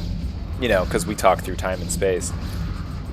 And it looks like he's trying to target down these cannons. It's really not an effective arc that he has going, though. So kind of just bleeding out Hydralisk. It looks like they're derping really hard. I don't know if, like, maybe he, like, move commanded to, like, over here by accident. There's the second pylon. But yeah, this one definitely powering this. All of this stuff. It's okay, though, because no one ever targets pylons. Ever. There are going to be, like, 12 cannons surrounding one pylon, and players will always kill the cannons one at a time. I think it's just for the dopamine hit. Like, cannons just go down so much faster, you're just like, yeah, that felt right. Oh my gosh, this Corsair. Just tasing all of the overlords. Oh, got a little too close to the Hydralisk. Oh, but it survives! So this would be a good Korean casting moment. Be like, oh! Oh, but he gets this overlord! I need to learn Korean. I need to. It needs to happen. Oh my gosh, the DTs are now out. Just slicing and dicing, turning all these Hydralisks into freaking bug sushi. And the Overlord does die up here.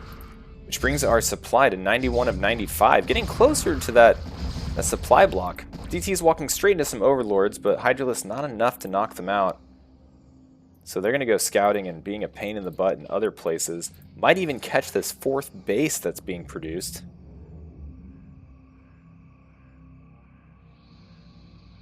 Yeah, staged. We'll do a joint Korean English cast together. All right, this DT trying to get some kills. Does get 1, gets 2. And it had 6 kills before it died. Some of those being Hydralisks that were retreating from the Protoss base. Okay. So we haven't seen any like real significant pushes. The last thing we saw was an attempted Hydralisk bust. Meanwhile, for Protoss, you know, we've kind of teched up into a little bit more of the mid game, getting the High Templar. I haven't seen Stormby research, but probably is. Robotics facility going down. Meanwhile, for Zerg, getting Lurker Aspect, getting, what is this, +2? +2 ranged and +1 carapace. And also getting Overlord movement, which I'm really happy to see. Gonna need some faster Overlords if we're going to... Damn it, Esk. You always clip the best moments. If we're going to be able to find these DTs without them getting schwacked by Corsairs. So he's going to lose this hatchery. And I want to point out, this DT parked itself here when it was being morphed and didn't commit until that hatchery was completed. So cute little move there by rulebot. Overlord comes in. Right now it's basically just serving as bait for those Corsairs. Rulebot sending a bunch of zealots across the map. Gonna be able to clean up whatever this is. A few Hydralisks. See if this drone runs away. Nope, it just starts making a hatchery. Here we go. Yeah, hatchery's gonna die. Bummer. Bummer for our Zerg hero. Bunch of Hydralisks gonna come down here and support, knock out these zealots. If they're still there, they might be trying to run away, but with the Hydralisk dead, here come the Corsairs. Okay, so meanwhile, Protoss has expanded to a 3rd base. We look at upgrades, we're at +2 melee, we're at +2 ranged. Still don't know if these guys have storm, but again, I'm assuming they do.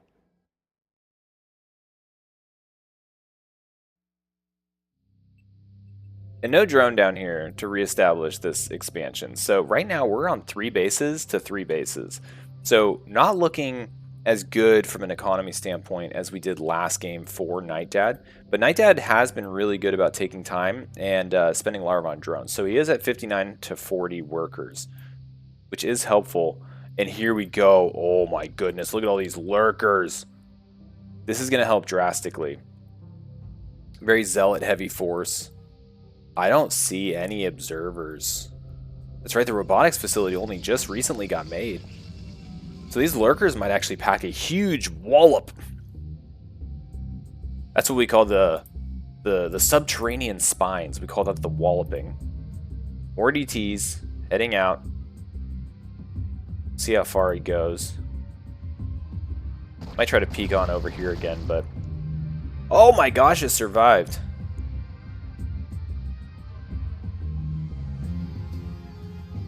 So he's going to go down here to the bottom left, and he might catch another base. DTs. Such a well-designed unit, you know?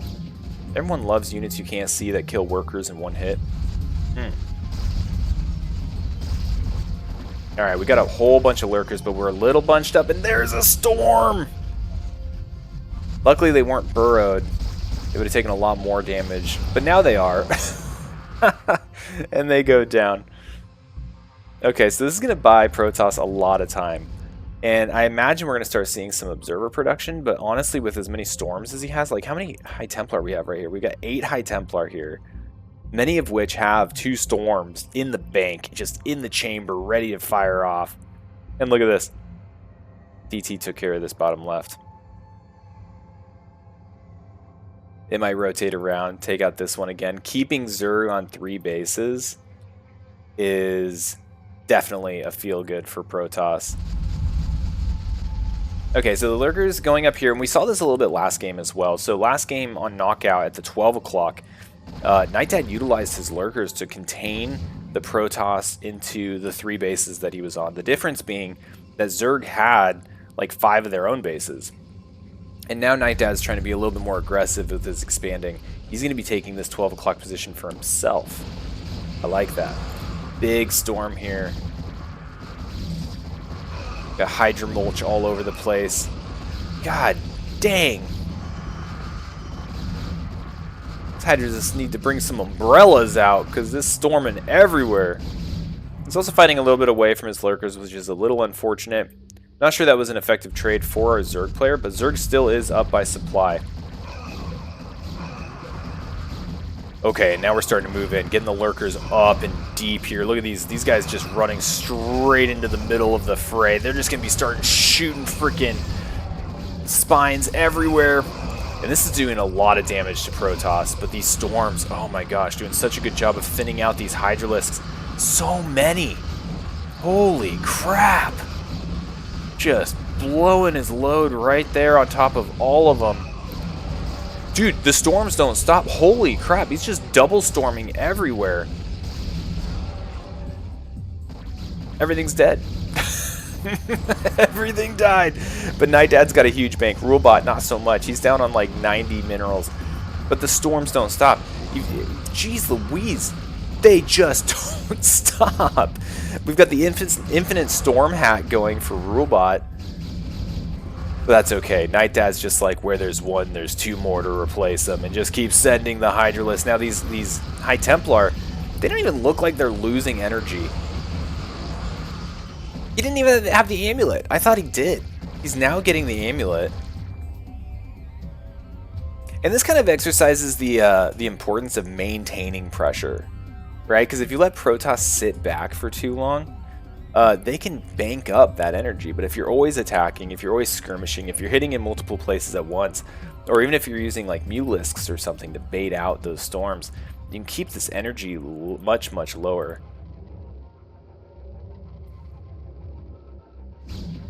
Alright, we have some lurkers morphing in here at the front lines.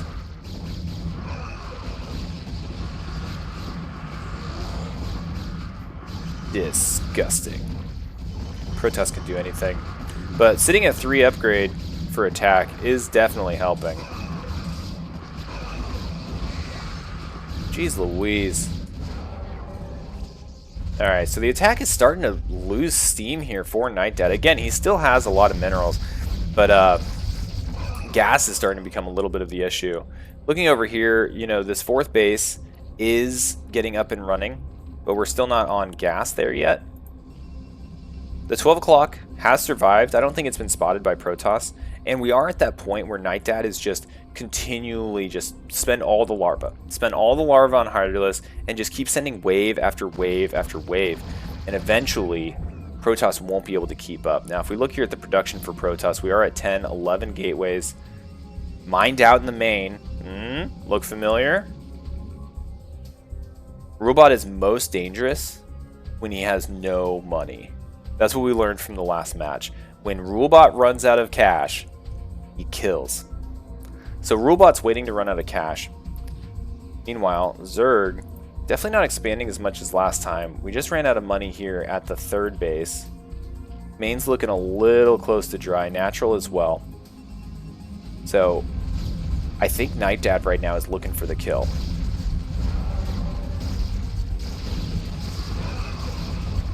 Enormous. Enormous. Gargantuan. Huge.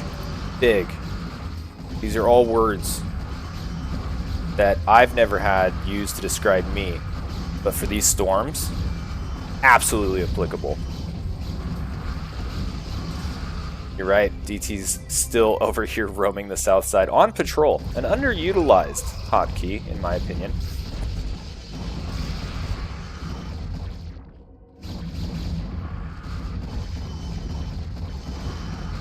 Absolute bonkers. That's Queen's English for crazy. Okay, but it does look like Zerg is slowly pushing the Protoss army back. And now that we have this choke kind of all contained, so to speak, we can start... I was going to say we can whack-a-mole this base, but look at this! We've got 11 cannons here. That might be enough to hold back some Hydras. That's a lot of DPS. 11 cannons. But you know what counters cannons? Guardians. Just saying.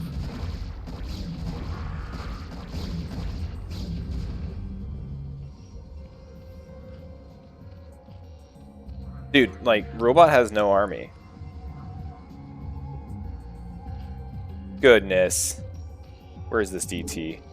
It's at 3 kills right now, 4 kills. Okay, so it was spotted. The drones are evacuating this base. But they don't have any great places to go. I guess they could head up to the 12 o'clock. Natural just mined out. Main just mined out. So the only mining base is 12 o'clock here for nightdad. Now, meanwhile, for the Protoss, only mining base is here for Rulebot. And I don't think nightdad's even seen that base. I'd really like for him to just send like one of these Hydralisks over there.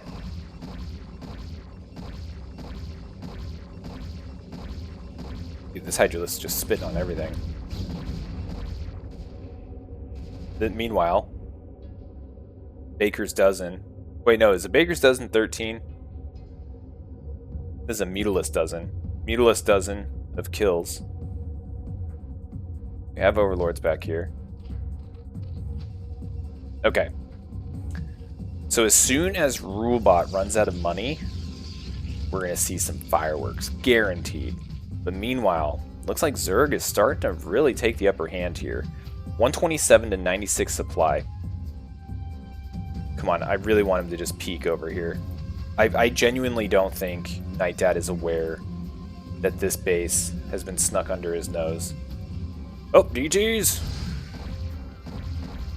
Are they finally going to be shut down? Finally dies. And you see, Rulebot's doing that thing again. He did this when the 3rd base was going down the first time. He showed up when it was morphing, and he waits for it to finish. He's not going to let nightdad get away with canceling anything. No, no. He's here for the buildings. He wants those hatcheries dead, and he wants to do them himself.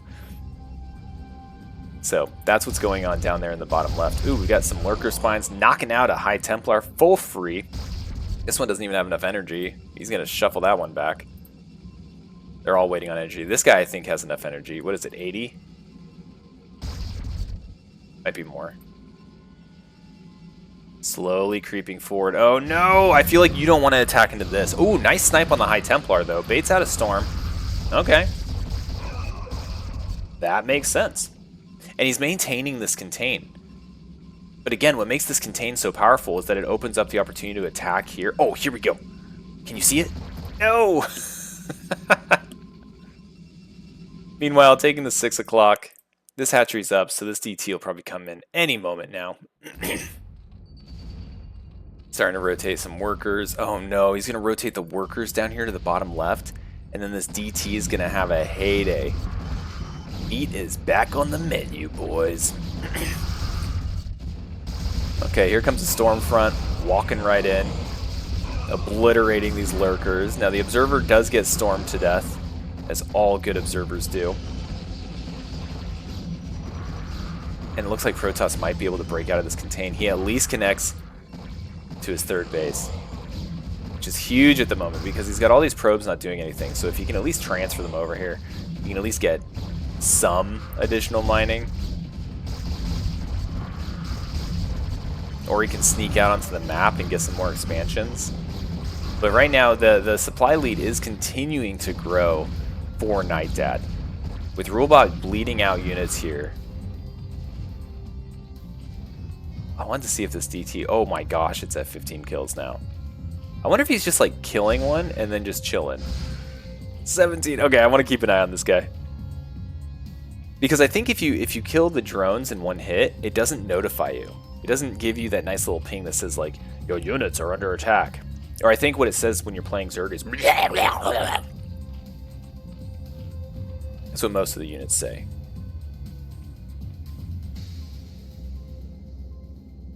Obviously that was with a heavy American accent, but you get the point. This looks far again. You might need to work on hatchery placement. Okay. More fighting going on up here. Supply has rejuvenated a little bit for our Protoss player. Enormous, gigantic, huge, monumental storms going off. But this time, we've ran out of storms. So the Hydralisks are just shredding these goons. Goon juice dripping all over the panels here on Radeon.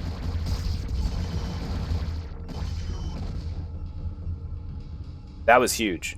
126 to 67. That's gotta feel good if you're Zerg. Templars are the MVP. Templars are dumb. They're stupid. Now, an Overlord just flew over this DT. I don't know if nightdad's paying attention down here. He's got a lot to focus on up here. He's also got a lot of macroing to work on. Yeah, we're still on rulebot. Turns out when rulebot recommended a series to watch that it was at least an hour long. But rulebot's also starving. We're only on this one mining base. Nightdad is taking over the whole map. What? What? Oh my gosh. No. Nightdad. Oh man. That's the second game like that we've seen today. That was that. Oh. I can't deny I've been there. I've been there. I've left a game out of just being annoyed. Or maybe he had somewhere to be and didn't realize that the series was going to take a full week to complete. But nightdad firmly had this game. That was his to win. Overall, great series. A lot of fun. GG's to both players. And with that, that is going to give rulebot the 2-0 victory over nightdad, and it's going to bring us to our last series of today, and that's going to be a ZVT between Swoops and Whirlwind. We'll have to see who comes out on top in this cast's build disorders versus big naturals. Right now they're both even, 1-1. All right, let's go ahead and open up Swoops versus Whirlwind. ZVT. We're going to be starting on knockout. Let me get this whole score sheet. Man, I feel so bad. Nightdad, like, had that game.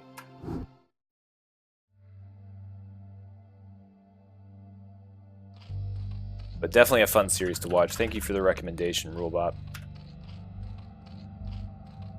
All right, and we are on knockout. Excellent. Let me actually show you the game. You guys might be interested in watching that instead of staring at my mug. All right, here we are on knockout. 4-player map. Up here in the top left, we have our red Zerg Swoops representing the build disorders. And up here in the top right, we've got our blue Terran Summit Wind, also known as Whirlwind. That's how he's going to show up on the score sheet. Playing for the Big Naturals. Known for their wonderful personality. Whew! What a day to be alive. What a great day to be watching some Starcraft. Hopefully everyone's New Year's been starting off okay. And hopefully this makes it just a little bit better. Only thing that would make today a little bit better for me would be currywurst for lunch. You ever get like a craving for random food? Right now it's currywurst for me. That would really hit the spot right now. Anyway, it looks like we're going into at least an overpool. May go into a hatchery first. Might be going into a 12 pool. Might just make drones for the next 10 minutes. Who knows? Okay, it does look like we're going into a 12 hatch. We're walling off here in the natural for Whirlwind.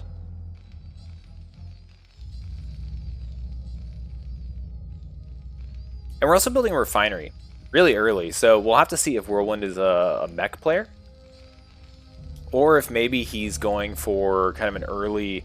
I don't know if you'd get a refinery this early for that, but maybe like an early +1 build if you're going to drop an eBay real soon. But this gives me the thoughts he's going to go for like a Goliath build.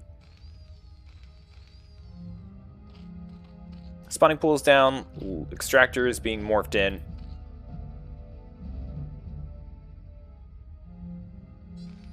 I'm still thinking about nightdad.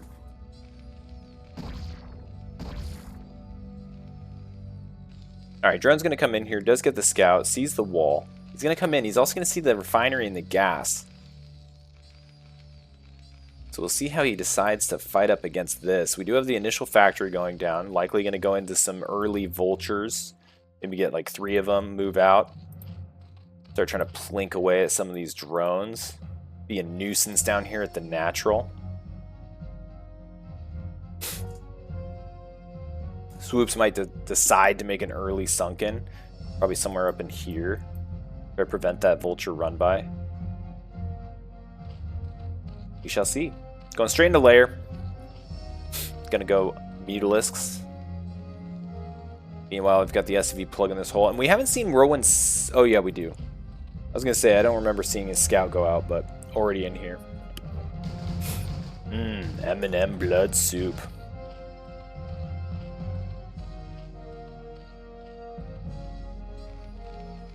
Alright, so expansion being thrown down. Initial vulture underway. Still mining gas. We'll see if he goes armory or eBay first. Or if he goes to second factory first. Yeah, generally it'd be second factory, and then you decide on whether you want your eBay or your armory. After the third vulture, generally go machine shop.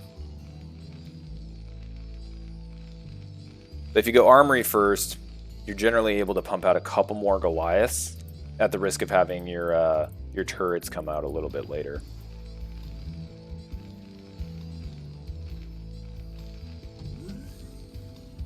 Okay, so there's that early sunken I was talking about, and he's going to be using his spire to actually wall off the ramp to the main. So right here is going to create that wall.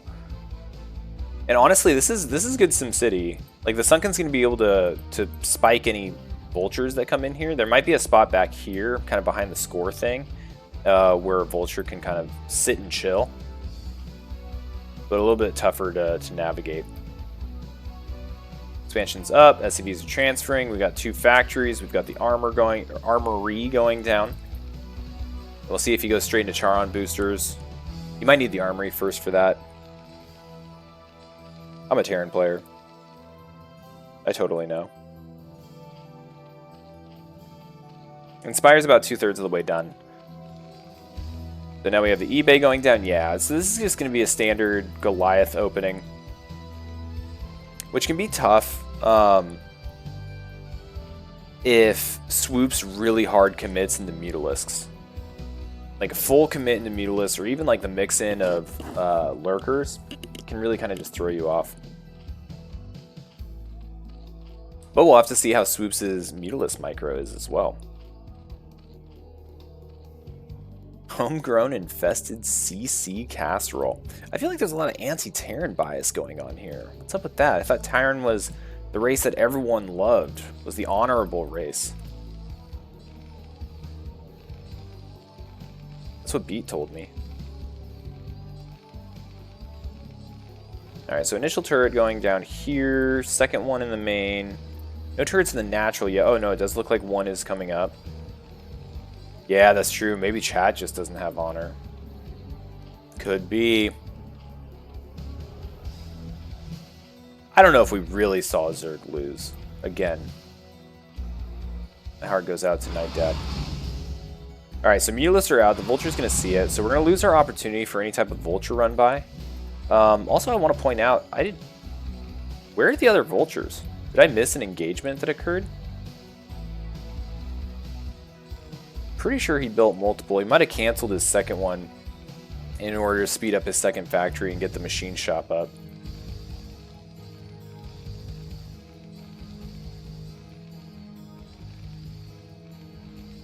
Alright, here we go. 5 Mutalisks coming in. We gotta be careful with these Goliaths. We wanna try our best to conserve them, like not have any go down unnecessarily. Now the wall here is a little bit vulnerable. This supply depot almost at half health already. Goliaths can help here with the defense. And the Mutas are going to head home. So we're getting +1 air weapons. We're getting a 3rd hatchery, getting a Hydralisk den, and expanding here for Swoops. So all the things that feel really good for Zerg. What's going to happen is here in about a minute or so, +1 weapons is going to finish. And normally Terran will go +1 armor when doing a Goliath build. Makes them much more survivable to the freaking Mutas. So we'll see how this goes. Generally, that's the trigger to move out. And you usually have between like 10 or 12 Goliaths. You move out and maybe try to spank the natural around a little bit. Or at least get some damage on Mutalisk, maybe hit the 3rd. So we'll see. We'll see. But he's going to 3rd. 7-minute, or I guess 8-minute 3rd base for Terran. Absolutely wild. Not a whole lot of pressure from the Mutalisk. These Mutalisks could delay this quite a bit. Instead, going to run in here and face a whole ton of Goliaths. Okay, so they are going to head north. They're going to see this expansion. They're going to kill this SCV, who is just like, bruh, why'd you send me here? Okay, so it does look like Whirlwind's going to get a little punish here for trying to go for this greedy CC.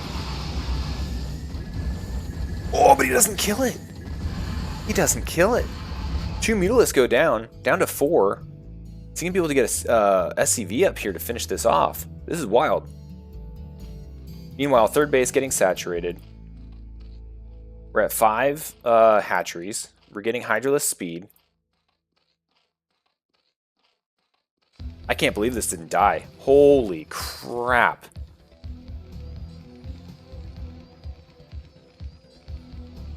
Whirlwind's just going to get this 3rd base up for nothing. Whirlwind also has a ton of money. He's going up to 4 factories. Also getting his science facility. 2nd armory. He's going to go mass upgrades. Get science vessels out. Doesn't look like he's transitioned into like tank production. Generally what you'll see happen is you'll go to like 3 factories. You'll get your Goliaths pumping out like crazy. And then you'll start slapping down the machine shops, going into like a 5-fac follow-up. But the thing is, he never did that first push. The first push that normally happens around 8 minutes, instead of pushing, he went for an expansion. Ooh, Vulture sneaking in right here at the 3rd. This might attract the attention of the Zerg force. We'll see what Swoops does. Does look like he's going to send some Hydralisks down. I don't know if he still has Mutalisks on the map. He does. He has them defending this 4th base. Oh, look at these battle drones going to town on this Vulture. They do knock it out. Hydralisk, not needed. Drones have got this.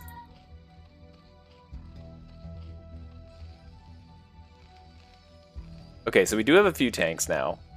And if we look up here at the production tab, we have science vessels, we got more tanks, we got +2 weapons, we got a radiate +1 armor. Really powering up here for Terran, really looking to get that kind of 5 factory timing attack, that 1-1 attack, as potent as possible. We'll see if he moves out at that timing. Looks like he might be organizing his units now. Oh no, just as he pulls off the high ground, the Hydralisks swoop up. And I don't think they're going to get a whole lot of damage done here. Might kill a couple SCPs. But ultimately just going to keep this Terran force at home. Going to be delaying. It also tells Swoops, okay, there's tanks out on the field. This is a full-on mech build we're dealing with. Good mine placements here from Whirlwind, catching a few of those unlucky Hydralisks. And look at this. Look at this big wraparound. We've got this swirl going. We've got these Hydralisks going up here to the top left. We've got these Hydralisks heading out to the top right. Swoops is a lot of fun to say. We've got Mutalisks diving into their death, getting irradiated and Goliathed. Oh man, they didn't stand a chance. That was a opening up supply move. That's what that was. So a whole bunch of mines here. Oh no, getting a little close to the mines, does back up after killing a couple vultures. And so now, you know, our Zerg is on 4 bases, but the fact Terran was able to secure this 3rd, I think puts Whirlwind in a pretty decent lead right now. Whirlwind also sitting with a pretty healthy supply. Has a nice unit composition. He's getting energy up for additional radiates on these science vessels, so if there is a transition to Lurker with all these Hydralisks, he will have those available. He's at 6 factories. He's only going 1 starport. I think is fine. Getting a lot of vultures. A lot of vulture tank. Which is very powerful for knocking out those bases. There hasn't been a whole lot of additional Mutalisk production, so the Goliath's not really overly needed. And we're getting a 4th base here for Terran. Holy crap.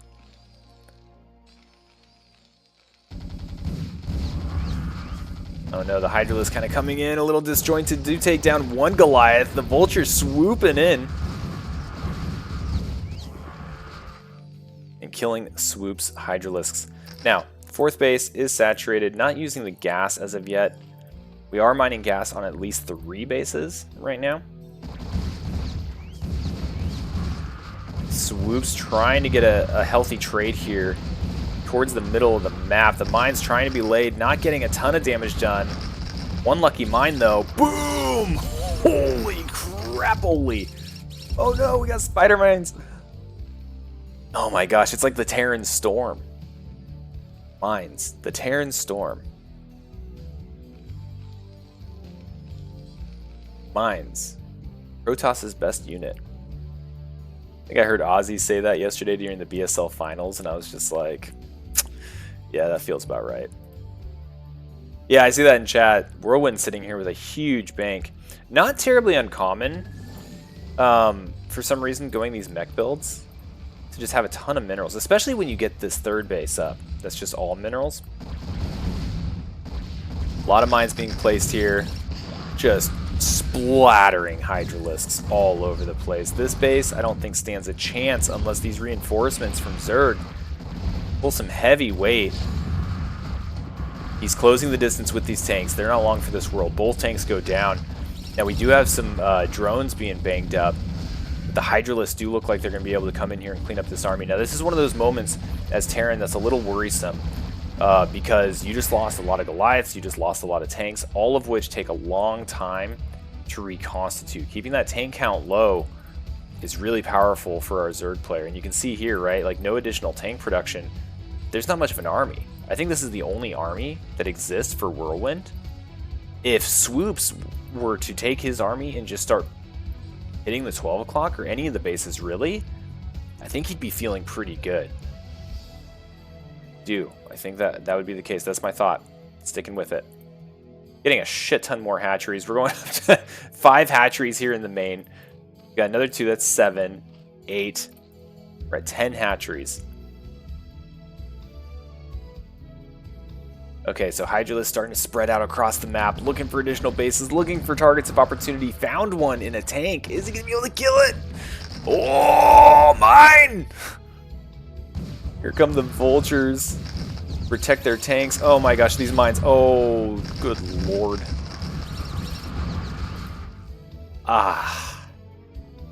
You know, this entire stream has felt really bad for the Hydralisks.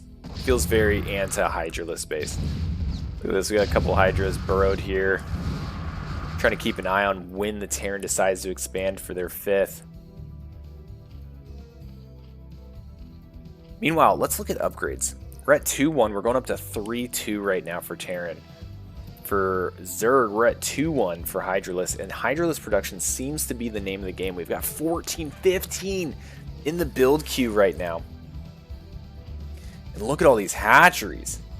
And that bank. He can produce Hydralisks forever. Especially if he starts getting some of this gas. It's a good question to ask. Do Hydralisks have little feet? Or is it spikes/horn? I don't know. I always thought they had kind of just like a snake tail with spikes. Maybe it's more like a caterpillar. Or a centipede.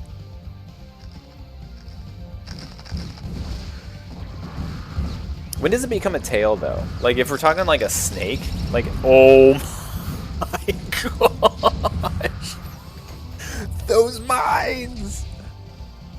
Ah, the Hydralisk. It yearns for the mines. Well, it just got what they asked for. Holy crap. Dude, the mines. There's no anti-air. Like, I kind of wish Swoops would just bring some Overlords. Or even mix in some Zerglings. You see that a lot in, like, Starcraft 2. Against, like, Widow Mines. You know, like, just send... Or, like, even Stasis or whatever. Just send, like, a few Zerglings ahead. Just to eat all those. Especially since... Oh, my gosh, these mines! Holy crap, this base is screwed. 8 o'clock going down 100%. That's going to knock Zerg back down to 3 bases. Terran's going to have a base lead over Zerg. We're mashing that H key. Swoops keyboard is just like 1 SH, 2 SH, 3 SH. Fighting into a bunch of tanks here. Getting a good amount of work done. But unfortunately, like, this just isn't a tenable position to attack with pure Hydra. You know what would actually be good right now is just a bunch of Mutalisks.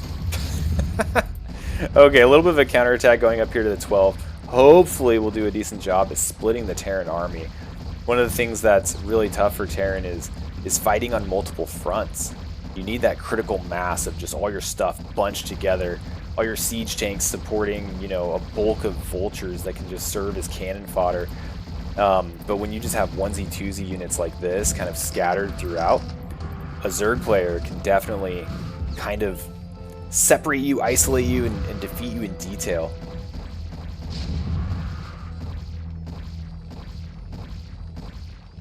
And he gets it! I was wondering if there was... I guess there wasn't enough energy for a D matrix, and the SCBs were a little too late on the repair. So this counterattack up to the 12 o'clock might actually knock it out. That would put Terran back on 3 bases, which would be good, but Zerg definitely needs more. I kind of wish Zerg would take this at least, but also... never mind, I was looking at the wrong money tab. Whirlwind just has too much money. He doesn't know what to do with it. Now these tanks aren't sieging, which is giving the Hydralisk a lot of opportunity here to just mow through. And they are. They're killing these tanks one at a time. Just target firing them down. This is clearly where Swoops' attention is at the moment. And honestly, doing a lot of work. Oh god, mine. Whew. I feel like we can make like a parody commercial. Like, you remember the Slap Chop guy? I feel like there's like a Hydraless Mine commercial just waiting to be made. Yeah, you're right, Esk. One Hydralisk survived to tell the others. Go back and tell them Mines did this. Look at these Hydralisks being cheeky, hiding up here by the mineral line. So I like that we have Overlords with the army now. Hey, oh my gosh, the fighting is just happening everywhere. Couple Vultures getting up here, gonna start knocking down these drones. The Sunken just a little out of position, cannot get back there to hit these.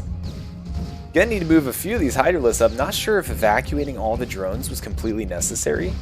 That's gonna cut off mining pretty significantly. And holy crap, look at this minefield. Slap chop. Mine boom. I don't know. There'd have to be a phrase, but I feel like that's what's happening right now. Oh no, the dreaded siege sound. Meanwhile, we're still just producing pure Hydralisks. We're at 2-1 upgrades, going up to 3-1. We're at 3-2 for the Terran. These tanks packing a punch. 85 damage a pop. Look at this. Hydralisk is 80. One-shotting Hydralisk with a siege tank right now. Maybe. Because of the splash or whatever damage type, maybe not. But very close.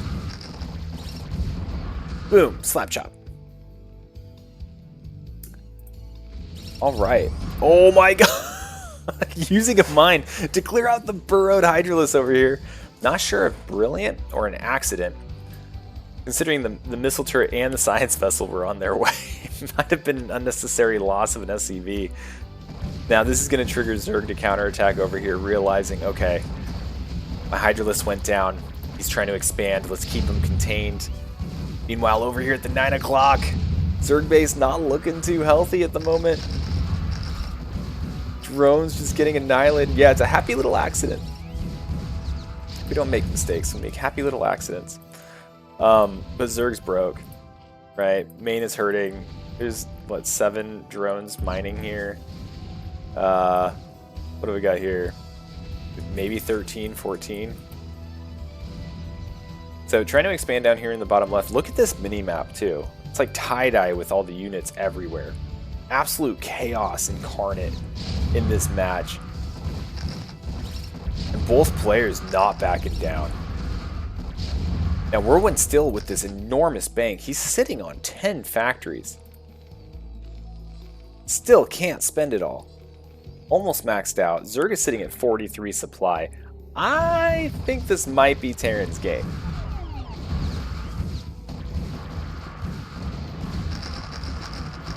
And you know who we have to thank? The humble spider mine. GG's. That was a banger. Oof. That match was a blast. Now, I want to see... Okay, so we're going to go into game number 2. And what I really want to see is if Swoops changes tech. This might have been a plan from the beginning, right? Like, hey, game 1, I'm going to go in there, and I'm just going to make Hydralisks. Like, that's the plan. Game 2, I'm going to go in there, and we're going to bring out the whole freaking cookbook. We're going to go to Filer, Ultralist, we're going to go crazy Zerg. But let's find out. Let's head to Radeon together. For the last time today. I don't remember what the third map name is. I guess we haven't seen the third map yet, huh? We've had two 2-0s so far today. Anyway, down here in the bottom left, representing the big naturals, is Whirlwind. Up here in the top left, representing the build disorders, is Swoops. There it is.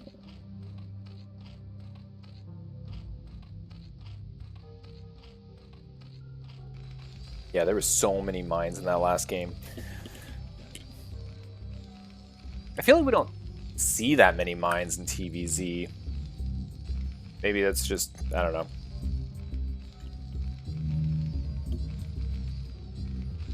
Maybe at the higher levels or something, it's a little bit easier to navigate. Looks like I'm going to be trying to wall off here again. We saw this last time from Whirlwinds. Swoops going Overlord first. Last time he did a hatchery first build. And then when he came in, he scouted and he saw that he was going against mech. I think that might have been what maybe confused Swoops a little bit. Because when you see that many tanks, at least when I'm playing against Zerg, what I'll see a lot of is a lot of Mutalisks through the early and mid game. But then the late game, like queens, right? Getting a bunch of queens and just broodling all my tanks is really efficient. So it looks like we're going to see a hatchery first again. Nice little 12 hatch action. Going into a barracks. Let's see if that refinery, yep. If it ain't broke, don't fix it.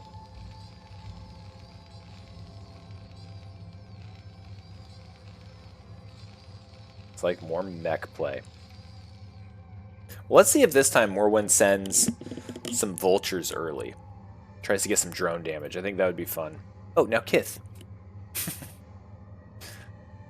I like it because I'm stupid. Alright, SCV comes up here, sees the expansion, says, I'm not going all the way. F that noise. Spawning pool going down, extractor going down. SCV changing his mind. And the reason why I think he might have done that was sometimes you'll have Zerglings up here at the top of the ramp, and he may have felt like his SCV kind of glitched out a little bit and it was blocked, so if you run away, maybe the Zerglings will come follow you, then you can go back in. That's how I'm justifying that move. Drone comes in. I didn't see what it saw. It looks like it did see the refinery. Not sure if it saw the factory going down, but probably expecting a mech play again. And really what I feel like Swoops needs to do is last game he went into making a bunch of Zerglings, trying to move across the map. Didn't really get anything from them. He ran into the wall, but he only made like 6 Mutalisks and didn't really harass with them. I think if Swoops can get much more Mutalisk play, then he'll be feeling a lot better against this mech build. Okay, we do have an early creep colony. We'll see if he tries to wall it off with the Spire again. Also, this creep colony, not as advantageously placed as last time. I feel like there's a lot of room behind this mineral line where, like, if a vulture does sneak in, it's very easy for it to sneak back here and completely deny your mining. First vulture is out, by the way.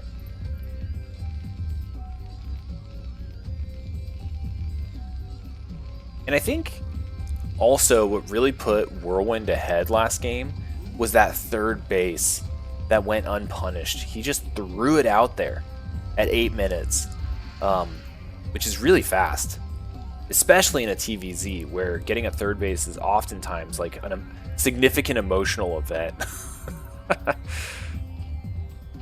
Okay, here comes the vulture.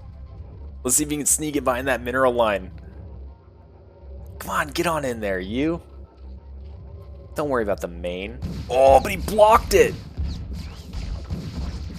Oh no! There was definitely an opportunity there, but instead of putting the Spire here, he used his Zerglings to block the ramp and slapped the Spire over there to block the mineral line. Very cool idea, and it really worked out for him in that moment. A third hatchery going down at the natural. We do have the layer up, the Spire on the way, a little over halfway complete. We're getting our third factory for our Terran hero, and we're getting our armory just like last time.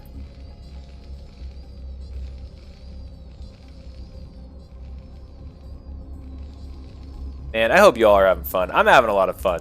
I haven't casted CPL in a hot minute. Which reminds me, I totally screwed up. I've got the wrong freaking picture.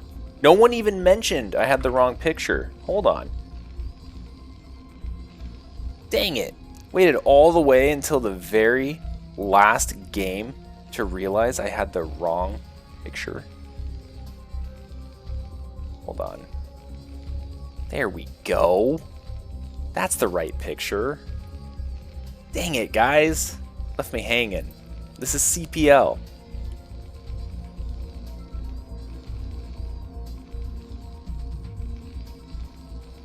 No, I've just been casting a lot of SKU recently.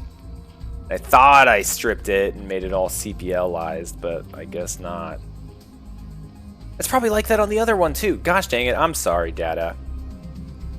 Dada's in here, he lets me cast. And I screw it all up.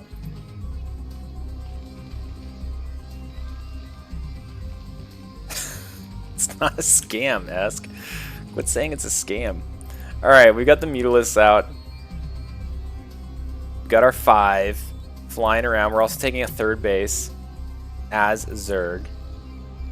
Now, we've only got a couple Goliaths out right now. Where are our turret placements? We've got 2 here at the natural. We've got 2 here in the main. Nothing up here by the factories. Generally okay, because you have the Goliaths popping out there. But I really want to see additional pressure from these mutas. If you can just keep pressuring, keep whittling down the turrets, keep those Goliaths running back and forth. Try to get some workers here and there. It just makes life so miserable for a Terran. Alright, so bouncing in. Gonna fly right over these Goliaths, though. In last game, that was about the extent that we saw. So we'll see if the Mutalisks come back, if they try to poke into the natural. Vulture up here at the 12 o'clock, finding the base that's going down there.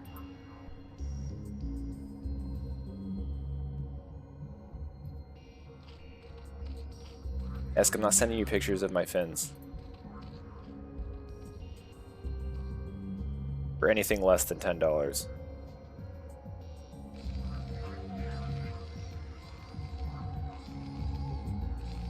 Alright, going up to 4, 5 factories. So we're skipping that kind of 8-minute push again. And we're also going into +1 weapons instead of armor.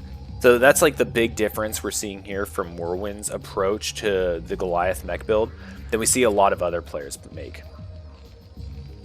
And we're going to the single starport again. Last time he went to Science Facility, 2nd Armory, started getting mass upgrades. We're seeing that again here. Getting the control tower so that he's ready to start pumping out those science vessels. We're getting siege. We don't have mines. Even after last game's wild success with mines, we have not gone mines yet. Opting to get siege and maybe try to go for an early break. Okay, so the mutas are coming back. Gotta kill this SCV. This is good. This is really good because that was the difference between this game and last game. Last game, Whirlwind got that 3rd base up and just had such a commanding economy. Killing that SCV is going to delay that 3rd base. And likely, you know, I don't know. It almost looks like this is one of those SCVs that you send into a black minimap and then it just like derps out because you accidentally hit like this gap or something. We'll see if he sends another one. Okay, +1 is complete. Speed is on the way for vultures. We're starting to get tanks. Got a single tank being made right now. See if he starts upgrading mines. But I imagine like Terran is going to want to move out here real soon. But I also like that Swoops is maintaining this Mutalisk production and he keeps knocking out these SCVs that are trying to get out there and get that 3rd expansion. This is huge. This is exactly, you know, this is closer to what he should have been doing last game. Alright, so Goliath range is up and running. It's going to scare the mutas away for right now. When fighting Goliaths like that, you need that critical mass. You need just a, I think the term is metric F-ton of Mutalisks. But then they do really well. And we've started Hydralisk production. But this time we're also getting Overlord speed early. And this way, hopefully, he can mitigate Hydralisk dying and popping to mines all over the map. But no mines researched. We are getting Irradiate. It's almost complete. First science vessel has popped out. Mutalisk coming in for a little bit more action. Kills 1 vulture. Not really the trade you're looking for. Almost loses a 3rd Mutalisk. Here we go. Getting ourselves a little bit of a push here from the Terran.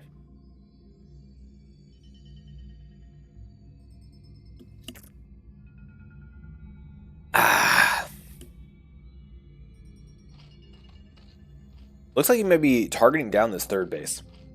Looks like he's got this clearly in his sights. We'll see if Swoops can wrap around here and trap this army up here with these Sunkens. Again, mines aren't completed. So these Hydralisks can actually just kind of run right up in here. Ooh, might be able to get a free pick on this Science Vessel. It is going to fly up there. The first Sunken has gone down. Second one dies as well. Siege Tank sieges up just in time. Can he target it down? It does die. An Irradiate on a Hydralisk is actually doing a ton of damage right now. But the Hydras are going to be enough. Joe McGinn, thanks for the follow, man. Oh my gosh, this Marine left standing. 5 kills. Can it go to 6? 6 kills. Oh, such a feel bad. Such a feel bad moment. Alright, he notices. He's going to pull the drones. Send some Hydras. Get all that fixed.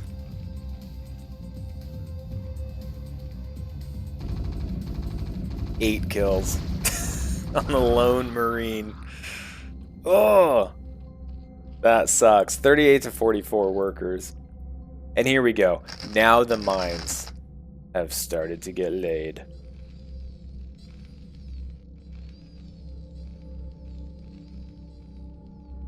Alright, Overlord parked over here at the 6 o'clock position. Now, Whirlwind sees this Overlord.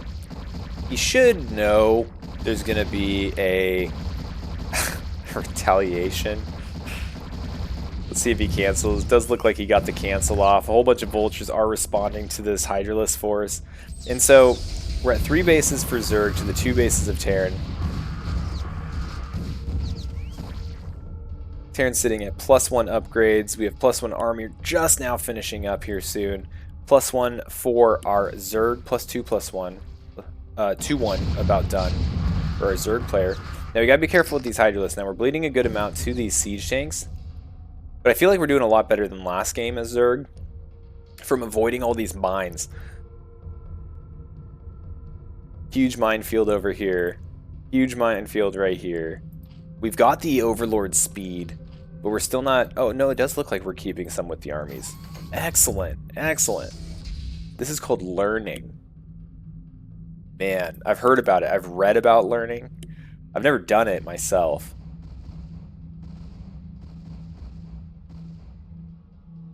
We're not going to nominate Escalade for mod. And Escalade is probably the biggest supporter of the channel. He's given us like 2 Prime subs. And he's even casted in a shark hat. He is the #1 nerd here. As of right now, close second is probably Manadog or Dada. Hydralisks. Good counter to Hydralisks is mines and siege tanks. So we're still going into mass Hydralisks. Ooh, but what I like is we're getting a hive. Getting a hive. We've got a queen's nest. Ooh. Third base here for Zerg. Under siege. Whole bunch of Hydralisks coming in, eating all these mines straight to the face. Oh no. Now all the mines have been cleared up. I have no mods. I just utilize the Otto mod.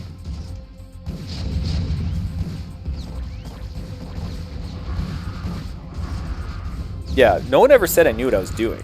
I have no idea what I'm doing. I just like Starcraft. I want to share with y'all. Anyway, sorry. This chat has got me really engaged. This third base looks like it's going to finally die, but Zerg has expanded to a 4th and a 5th.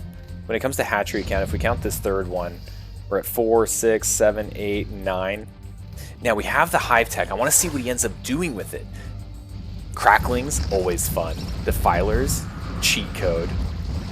Ultralisks, oh! I feel like that meme from the WWE guy. That's just like starts with like, whoa, oh, ah. With Ultralisks being the final awe.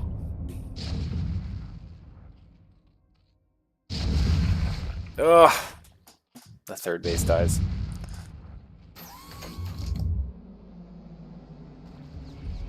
Still got Mutalisks out here. Keeping an eye on this base. Third base being attempted again from Whirlwind. And Whirlwind's in a position again where I'd like to see him just slap down more production. Looks like he is doing that. Going up to 7 factories. He's got a lot of money.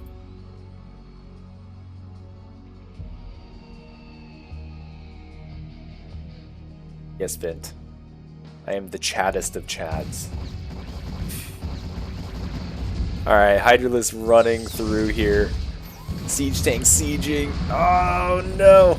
But there's not a whole bunch of mines, which has been Swoops' weakness. So Terran's out there. If you ever play Swoops, mines. No, Terran doesn't just sit there. I will say, Whirlwind does not just sit. But he poops out mines like his vultures, I don't know, have mine diarrhea or something. Like, they're just everywhere. Which makes it tough to cast because I'm like, oh, what's the army over here? Oh, never mind, it's just mines. Oh, mines. Oh, wait, nope. More mines. Oh, yeah, mines. So right now, the 12 o'clock has been knocked out. We do have the hive tech. Something that would probably be decent with this disconnect is maybe a Nidus. But I really want to see some increased tech here from Swoops. One of the things that we kind of talked about after that last game was pure Hydralisk just isn't going to be enough against this composition. I like that he threw in some Mutalisks because there's not a dang thing out here that shoots up. Nada. Nothing. Zip. Zilch. And if you force him to go back into Goliath, well, that's a whole lot less mines you got to worry about. Or potentially less tanks. And here are some Goliaths.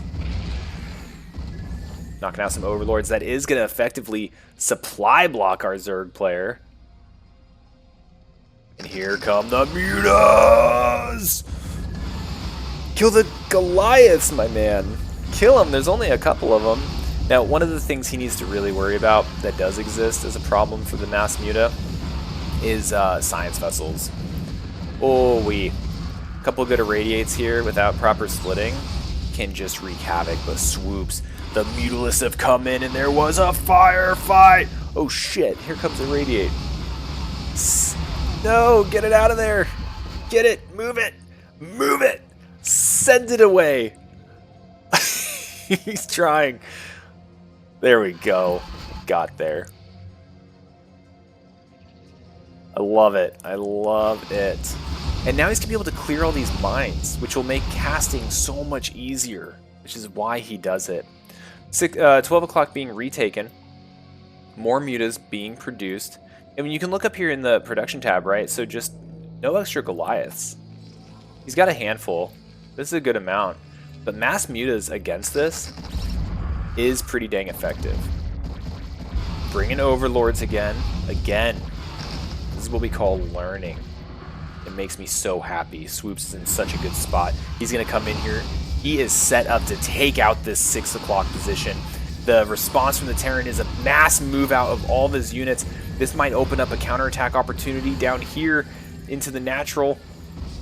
Sorry for the wild clicking. I'm just so excited. How many mutas do we have left? We are losing a lot. We're down to 4. To check this wall out. The Goliaths stuck behind the wall. Oh no! No, no, no, no, no. Don't go towards the Goliaths.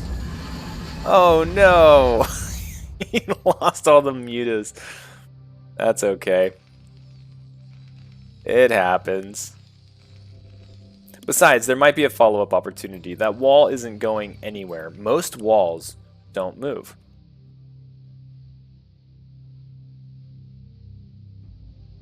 Now, Swoops is up in supply. We're about to have a vulture run by up here to the top right. Hasn't been harassed much. There hasn't been many reasons to build a bunch of defense up here. Luckily, some Hydralisks are popping. We have the sunken colonies. Now, he's losing some drones, but if you look up here, 65 to 36 workers, he's doing just fine. He's going to be able to reconstitute this, no problem, and those vultures effectively didn't really do a whole lot. It did, well, I guess I should say it pulled a lot of Hydralisks up there. But I don't think that's going to be capitalized on at the moment.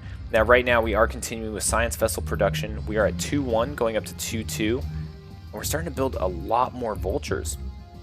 Meanwhile, for our Zerg counterpart, he has lost some of his supply, 136 to 129.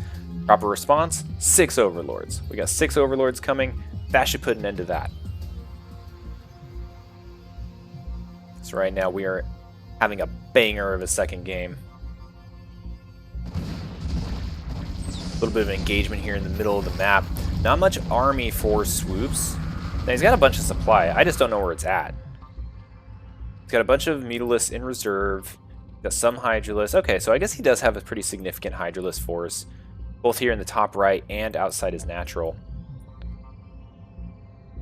And I'd kind of like for the Hydralisk to just wipe out these Goliaths and then transition back into Mutalisks. Oh, and look at this. He's got 9 Mutas in production. Now pull these back for a second. Just let the Hydralisk do their work.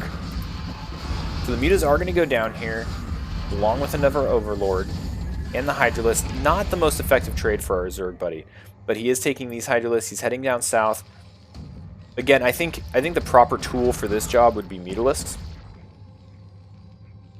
But again, either way, he's splitting the Terran's attention. He's splitting the Terran's army. And now we're getting this moment where Terran has straggling units kind of all over the map. And this is really tough for Terran to deal with. Okay, no Overlords with this. The mines are doing a pretty good job. Science Vessel needs to get out of the way. One Hydralisk eating about 3 or 4 mines. Oh, and the Hydralisks are here at the 6 o'clock. Now, there's no additional mining at the natural or the main base for Terran. If he wipes this out, Terran's next hope is over here at the Triangle 3rd, and that's not up and running yet. So right now you can see the SCV supply just dropping so fast. We're down to 21. The Terran army is up here trying to get these Hydralisks out of his base. And eventually he will do so, but he has effectively shut down income for Terran. And knocked him down to 20 freaking SCVs. Right now, this is Swoop's game. But if we've learned anything from the series today, we know that a GG can come out of nowhere at any time. Hydralisk clearing mines with their face. Finally closing the distance, getting on top of this tank, and he is attacking straight into this 3rd base. I guess it's not really a 3rd base, the Triangle 3rd location. He might be able to get even more SCVs. See if he starts targeting them down. Nah, looks like the Hydralisks are kind of derping around, but what he did do is he cleared all these mines.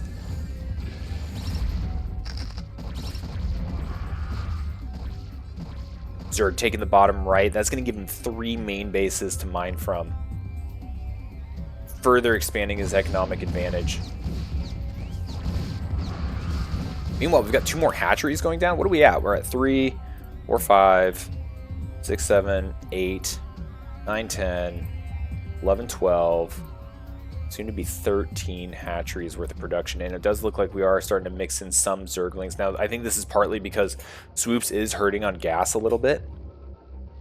He's been producing nothing but Hydralisks and Mutalisks for the vast majority of this game. Not to mention with upgrades, he's been staying on top of those too. We're sitting at 3-2. While Terran is sitting at 2-2. Now, Terran is about to go up to 3-3. Not sure what these Overlords are doing.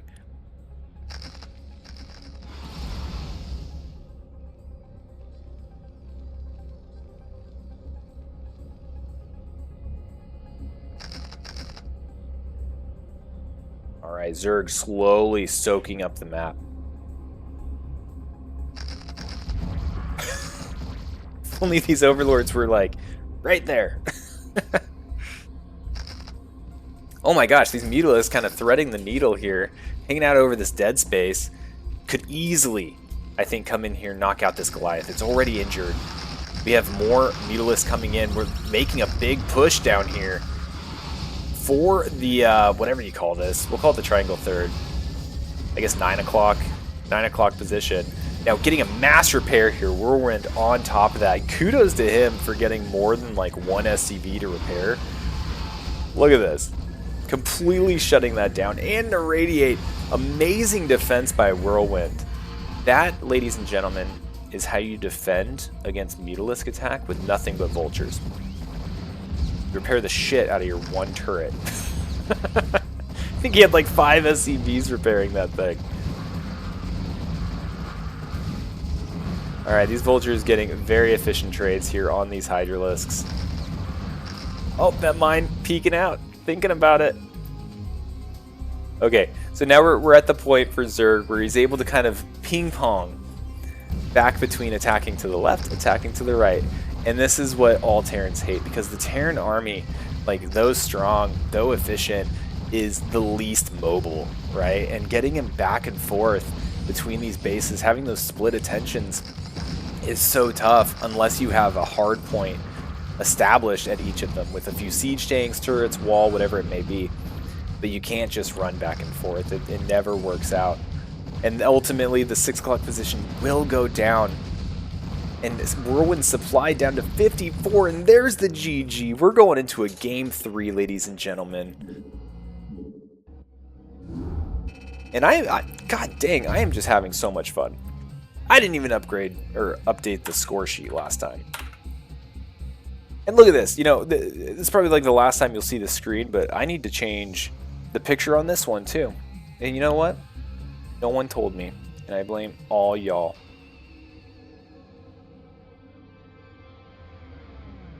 Why does that look so derpy?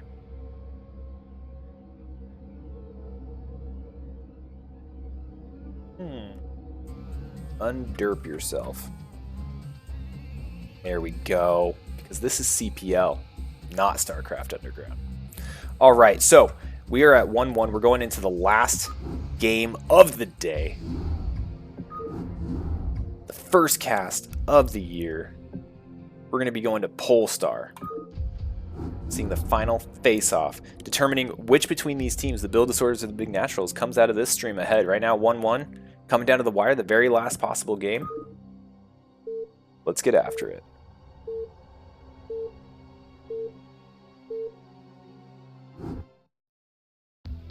I lost my scoreboard. Where's my scoreboard? Alright, 1-1. Polestar. Excellent. No, Crimson Joe, I was not meaning to. I try to rebrand in between things, but whoops. Up here in the top right, Whirlwind, our Terran player in the blue. Up here in the top left, we have our red Zerg, Swoops. There it is. You know what I'm sick of seeing? I'm sick of seeing Hydralisks blow up by mines. I want to see Guardians. I want to see battle cruisers. Actually, I'd even be okay if this was a bio game. We've been seeing mech play from our Summit Wind friend here. And I'd be okay to see something a little bit different.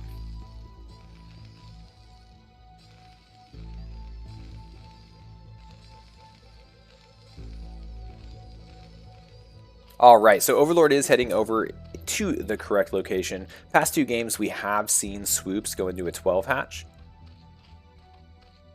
He's actually kind of done the same initial opening, both games. We'll see if he keeps that going. We do get a wall here at the natural from Summit Wind, something that we've seen multiple times.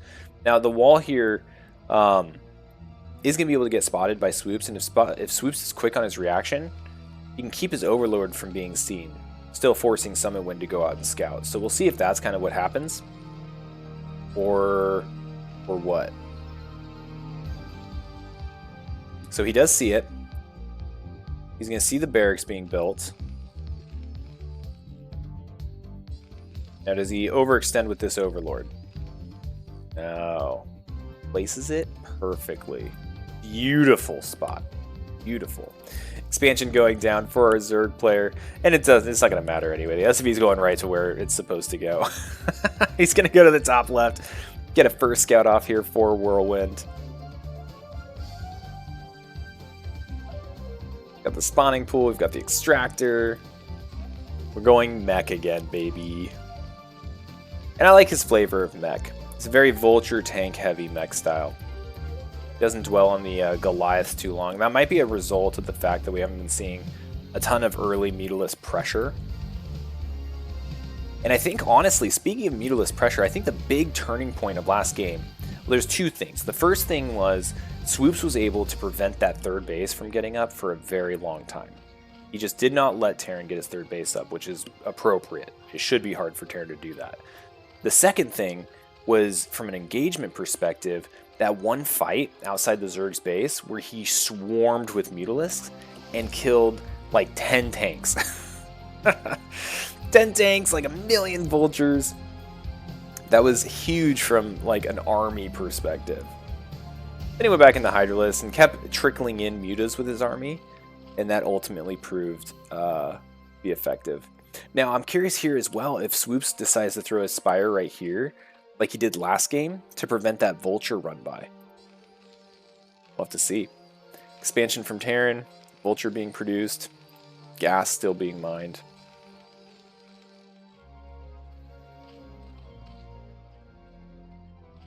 Such a great game. Such a great game.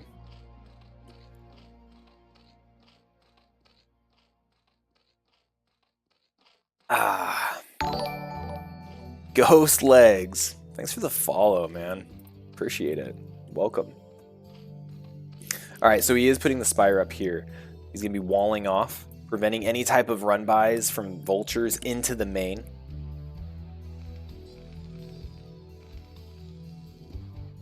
Expansion almost complete. Second factory going down. Now, last game, he did send his single Vulture across. This time, it looks like he's keeping it back. He might send it when he gets a few more. But it doesn't actually look like he's producing more. It looks like he went up to the machine shop, going straight into his armory. So, content with playing with a lower Vulture count.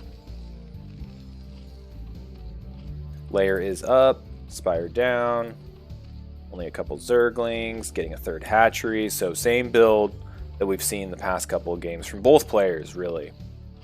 It's come down to just a couple of things, namely being the third base from Terran, and then the use of Mutalisks.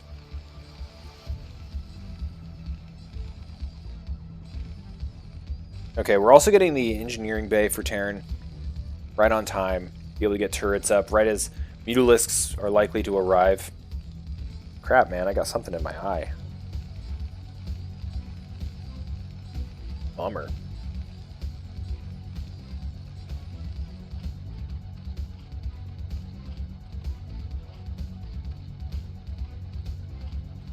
Evo chamber. That is something that we've seen from Swoops. Definitely likes his upgrades. Or at least he stays on top of them. +1 weapons again, wherever the armory is, and Charon boosters. And we already have Mutalisks on the way. So Mutalisks are being built right now. We don't have really any Goliaths out, right? The first two are going to be popping out. We're starting to get missile turrets.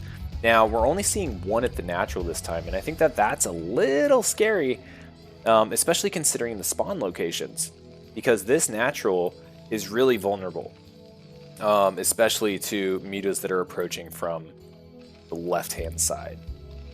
So we'll see how that goes. A lot of the mutas here are rallying to the south of the natural, though, so he may try to go into the main. Yeah, unfortunately for Swoops, that is the decision. Andrew! Thanks for following, man. What's the S1 stand for in your name? I only ask because in the military, S1 was like the human resources guy, the people person. Anyway, back over here, we got a third hatchery going up at the 9 o'clock. Going up to 5 hatch Hydra, it looks like. Well, we don't have a Hydra this den. The 5 hatcheries, still sitting on the Spire, getting +1 air weapons. And the Muta's hopefully going to come in here and try to get some damage. Now, a second turret has been built. There are 6 of them here. They do end up flying away. But they're going to be able to plink away at this wall. Needs to bring him back just a tad. Taking a lot of damage from that turret. Little unfortunate. Swoops doesn't seem to really like harassing too much with the Mutalisks. Lifting the barracks, this is going to give his turrets vision and his Goliath's vision over this cliff. So that'd be very helpful for picking off this Overlord, potentially defending this mineral line from these Mutalisks. Yeah, this Overlord's toast. That's going to supply block our Zerg hero. We do have the Hydra Den now. So initiate Hydra production. Now, it's 8 minutes, so Whirlwind might be thinking about taking a third. Getting his 4th factory up. And +1's complete. Let's see if he pushes. Let's see what he does. Mutalisk coming in a little bit. Trying to harass, keep an eye on where this Terran's army is. Swoops banking up a lot of gas here. If he wanted to get Lurker, he definitely could. Holy crap, I don't even think we've ever seen an Academy or Scanners go down for our Terran player in this series. Just something I realized. I mean, he always has the science vessels and stuff, but generally speaking, getting Scanners is something you usually do, eventually. Alright, here comes a push with the Goliaths. Only 6 Mutalisks. We're going to have to transition and get some forces out on the map. We've got 5 Hydralisks here. We're starting to pump more out.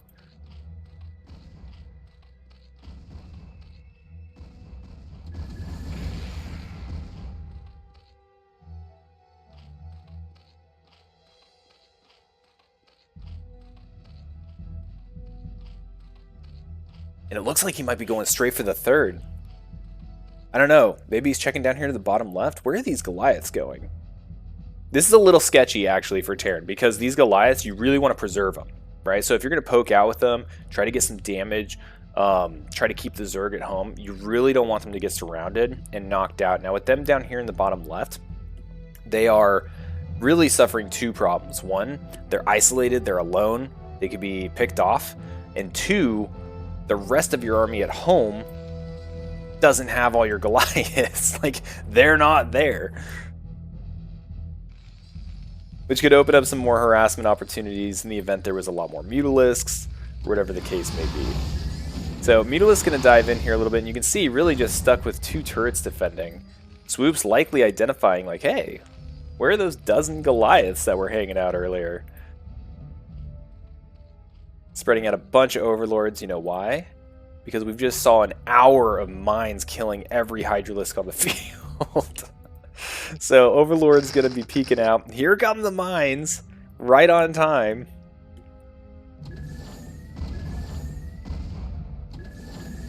Alright, so the Goliaths have made their way back home.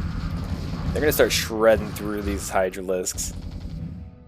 Kind of a rough state right now for Zerg.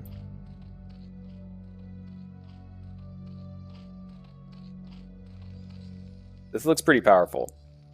This looks pretty powerful. Now, if we look up here in the base, we're at 6 factories, 2 armories, starport, irradiate. Back here on the Zerg side, we are at +1, going up to 2-1 here in just a second. You know, these 6 Mutalisks have actually survived the whole time. That's definitely something. Haven't gotten a ton of damage done. You know, a kill here and there. I think 2 kills between all of them. But they're still there, and there's still opportunities for them to come in handy to potentially like pick off tanks and stuff. Like if we can whittle down these Goliaths with the Hydralisk force or whatever we can use, then the Mutalisk can still come in and provide a good amount of value. Alright, but we do have 6 tanks. Like this is just a very good force, right? A few more vultures in here would really make this extremely deadly, but 6 tanks barreling down towards your natural is a scary feeling for anyone. Supply disparity is a little big, 87 to 136. Trying to get a little bit of a flank. The Hydralisk dying to all these mines that I think the Overlord was sitting on top of too, so that's kind of a bummer.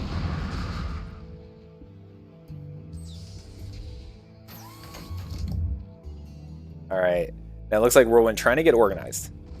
Hydralisk coming back in, or Mutalisk coming back in. Here we go. If they can kill this turret and park right here, get a lot of damage done. Whirlwind, again, with his super impressive ability to actually have his SCVs do what he tells them to do. Getting huge repairs off on this turret. Now, this is delaying the attack pretty heavily here on the front. Now, Hydralisk able to jump on top of these siege tanks that aren't sieged. There's only one sieged here. Whirlwind able to quickly remedy that problem. He's aggroing a good amount of these Terran units forward, though.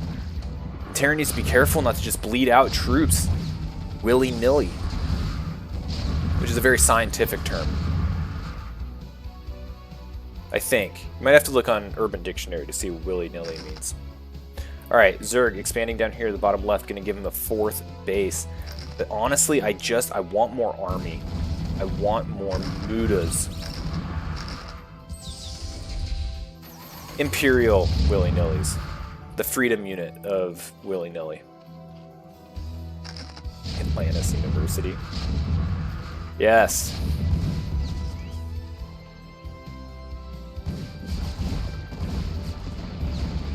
Nice job there, bringing in those Terran units to just get murked by these Sunkens. But Terran is still almost twice the supply of Zerg. Which is usually, like, they're usually ahead in supply. But, like, this is a lot. But, okay, one thing to point out. Not many freaking whatever these are called, the mech dudes. Not many Goliaths left. Still enough to kill 1 or 2 Mutalisks, but if they're able to get targeted down, we could see a similar engagement that we saw last game, where like 12 Mutalisks come in and just clean up. And that would be the army reset that Swoops really needs right now, and I think he's trying to make that happen. The problem is that he's trickling them out. He needs to have them like staged, yeah, like right here. Just stage them back until the last moment, right? Try to fight on top of the Sunkens. Ideally before they're all dead, like this situation. This is looking bad. Trying to get a flank here. This should cut off reinforcements, but there's already a lot. Spire at risk. We are getting that Mutalisk count up higher, though. I think this is going to be a pivotal moment. This might either be a GG for Zerg, or if he can come in here and kill all these Goliaths and clean up the rest of the army, it might just be a GG from Terran. Here we go, the Mutalisk doing a lot of work. The Irradiate not helping Zerg's cause here a whole lot. Oh god, that Irradiate's doing so much damage. And there was just enough to kill these Mutalisks. These are going to be the last Mutalisks able to be made until another Spire is produced. And Terran looks like he has just enough to power through and get established here at the natural, skipping the natural, going right up into the main. A few more Mutalisks here. Hydralisk popping out. We'll see if he can ultimately defend this. This is coming down to the wire. This is really close. But I think with the siege set up the way it is, like these Mutalisks, like they just need to get in here and they can kill this. They might have been forgotten about, and oh man, Swoops GG's. That was, I think, a very, very close game, and ultimately a really, really fun series. GG's to both players, but that is going to go to Whirlwind, giving the big naturals, known for their personality, the 2-1 victory over in these 3 series. Awesome. Well, thanks for watching, everybody. I do sincerely apologize for having the StarCraft Underground stuff plastered all over the place. But I think what we'll do now is we'll finish off with our anthem, right? Got to show respects. And then I'm going to go ahead and find someone to raid. And we're going to raid the crap out of them. It's going to be great. We're going to have a wonderful time. And I'm just saying a bunch of words so I can stall and find my song. Where's my song? Where's my anthem at? I have all these different things open because the pictures were all jacked up. All right, y'all. Buckle up. It's anthem time, which is ultimately probably one of the most important times of the day.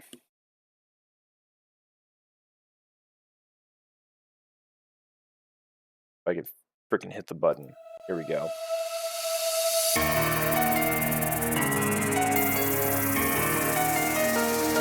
Winners rise and losers fall, reflexes sharp, minds enthrall. Gamers play, this never ends. CPL, where legends play. CPL, we fight tonight. Let us sing the storyline. From the shadows to the dream, we are the Coach-Pupil League.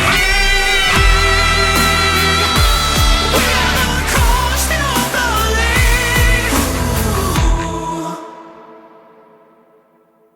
Let us raid someone worthy. Let's find someone. Urbmon. That was easy. Say hi to Urbmon. Wonderful Zerg player, CPLer, supporter of this stream. Great dude. So make sure you say hi to him. And I'll talk to you all later. Thanks, y'all. Bye.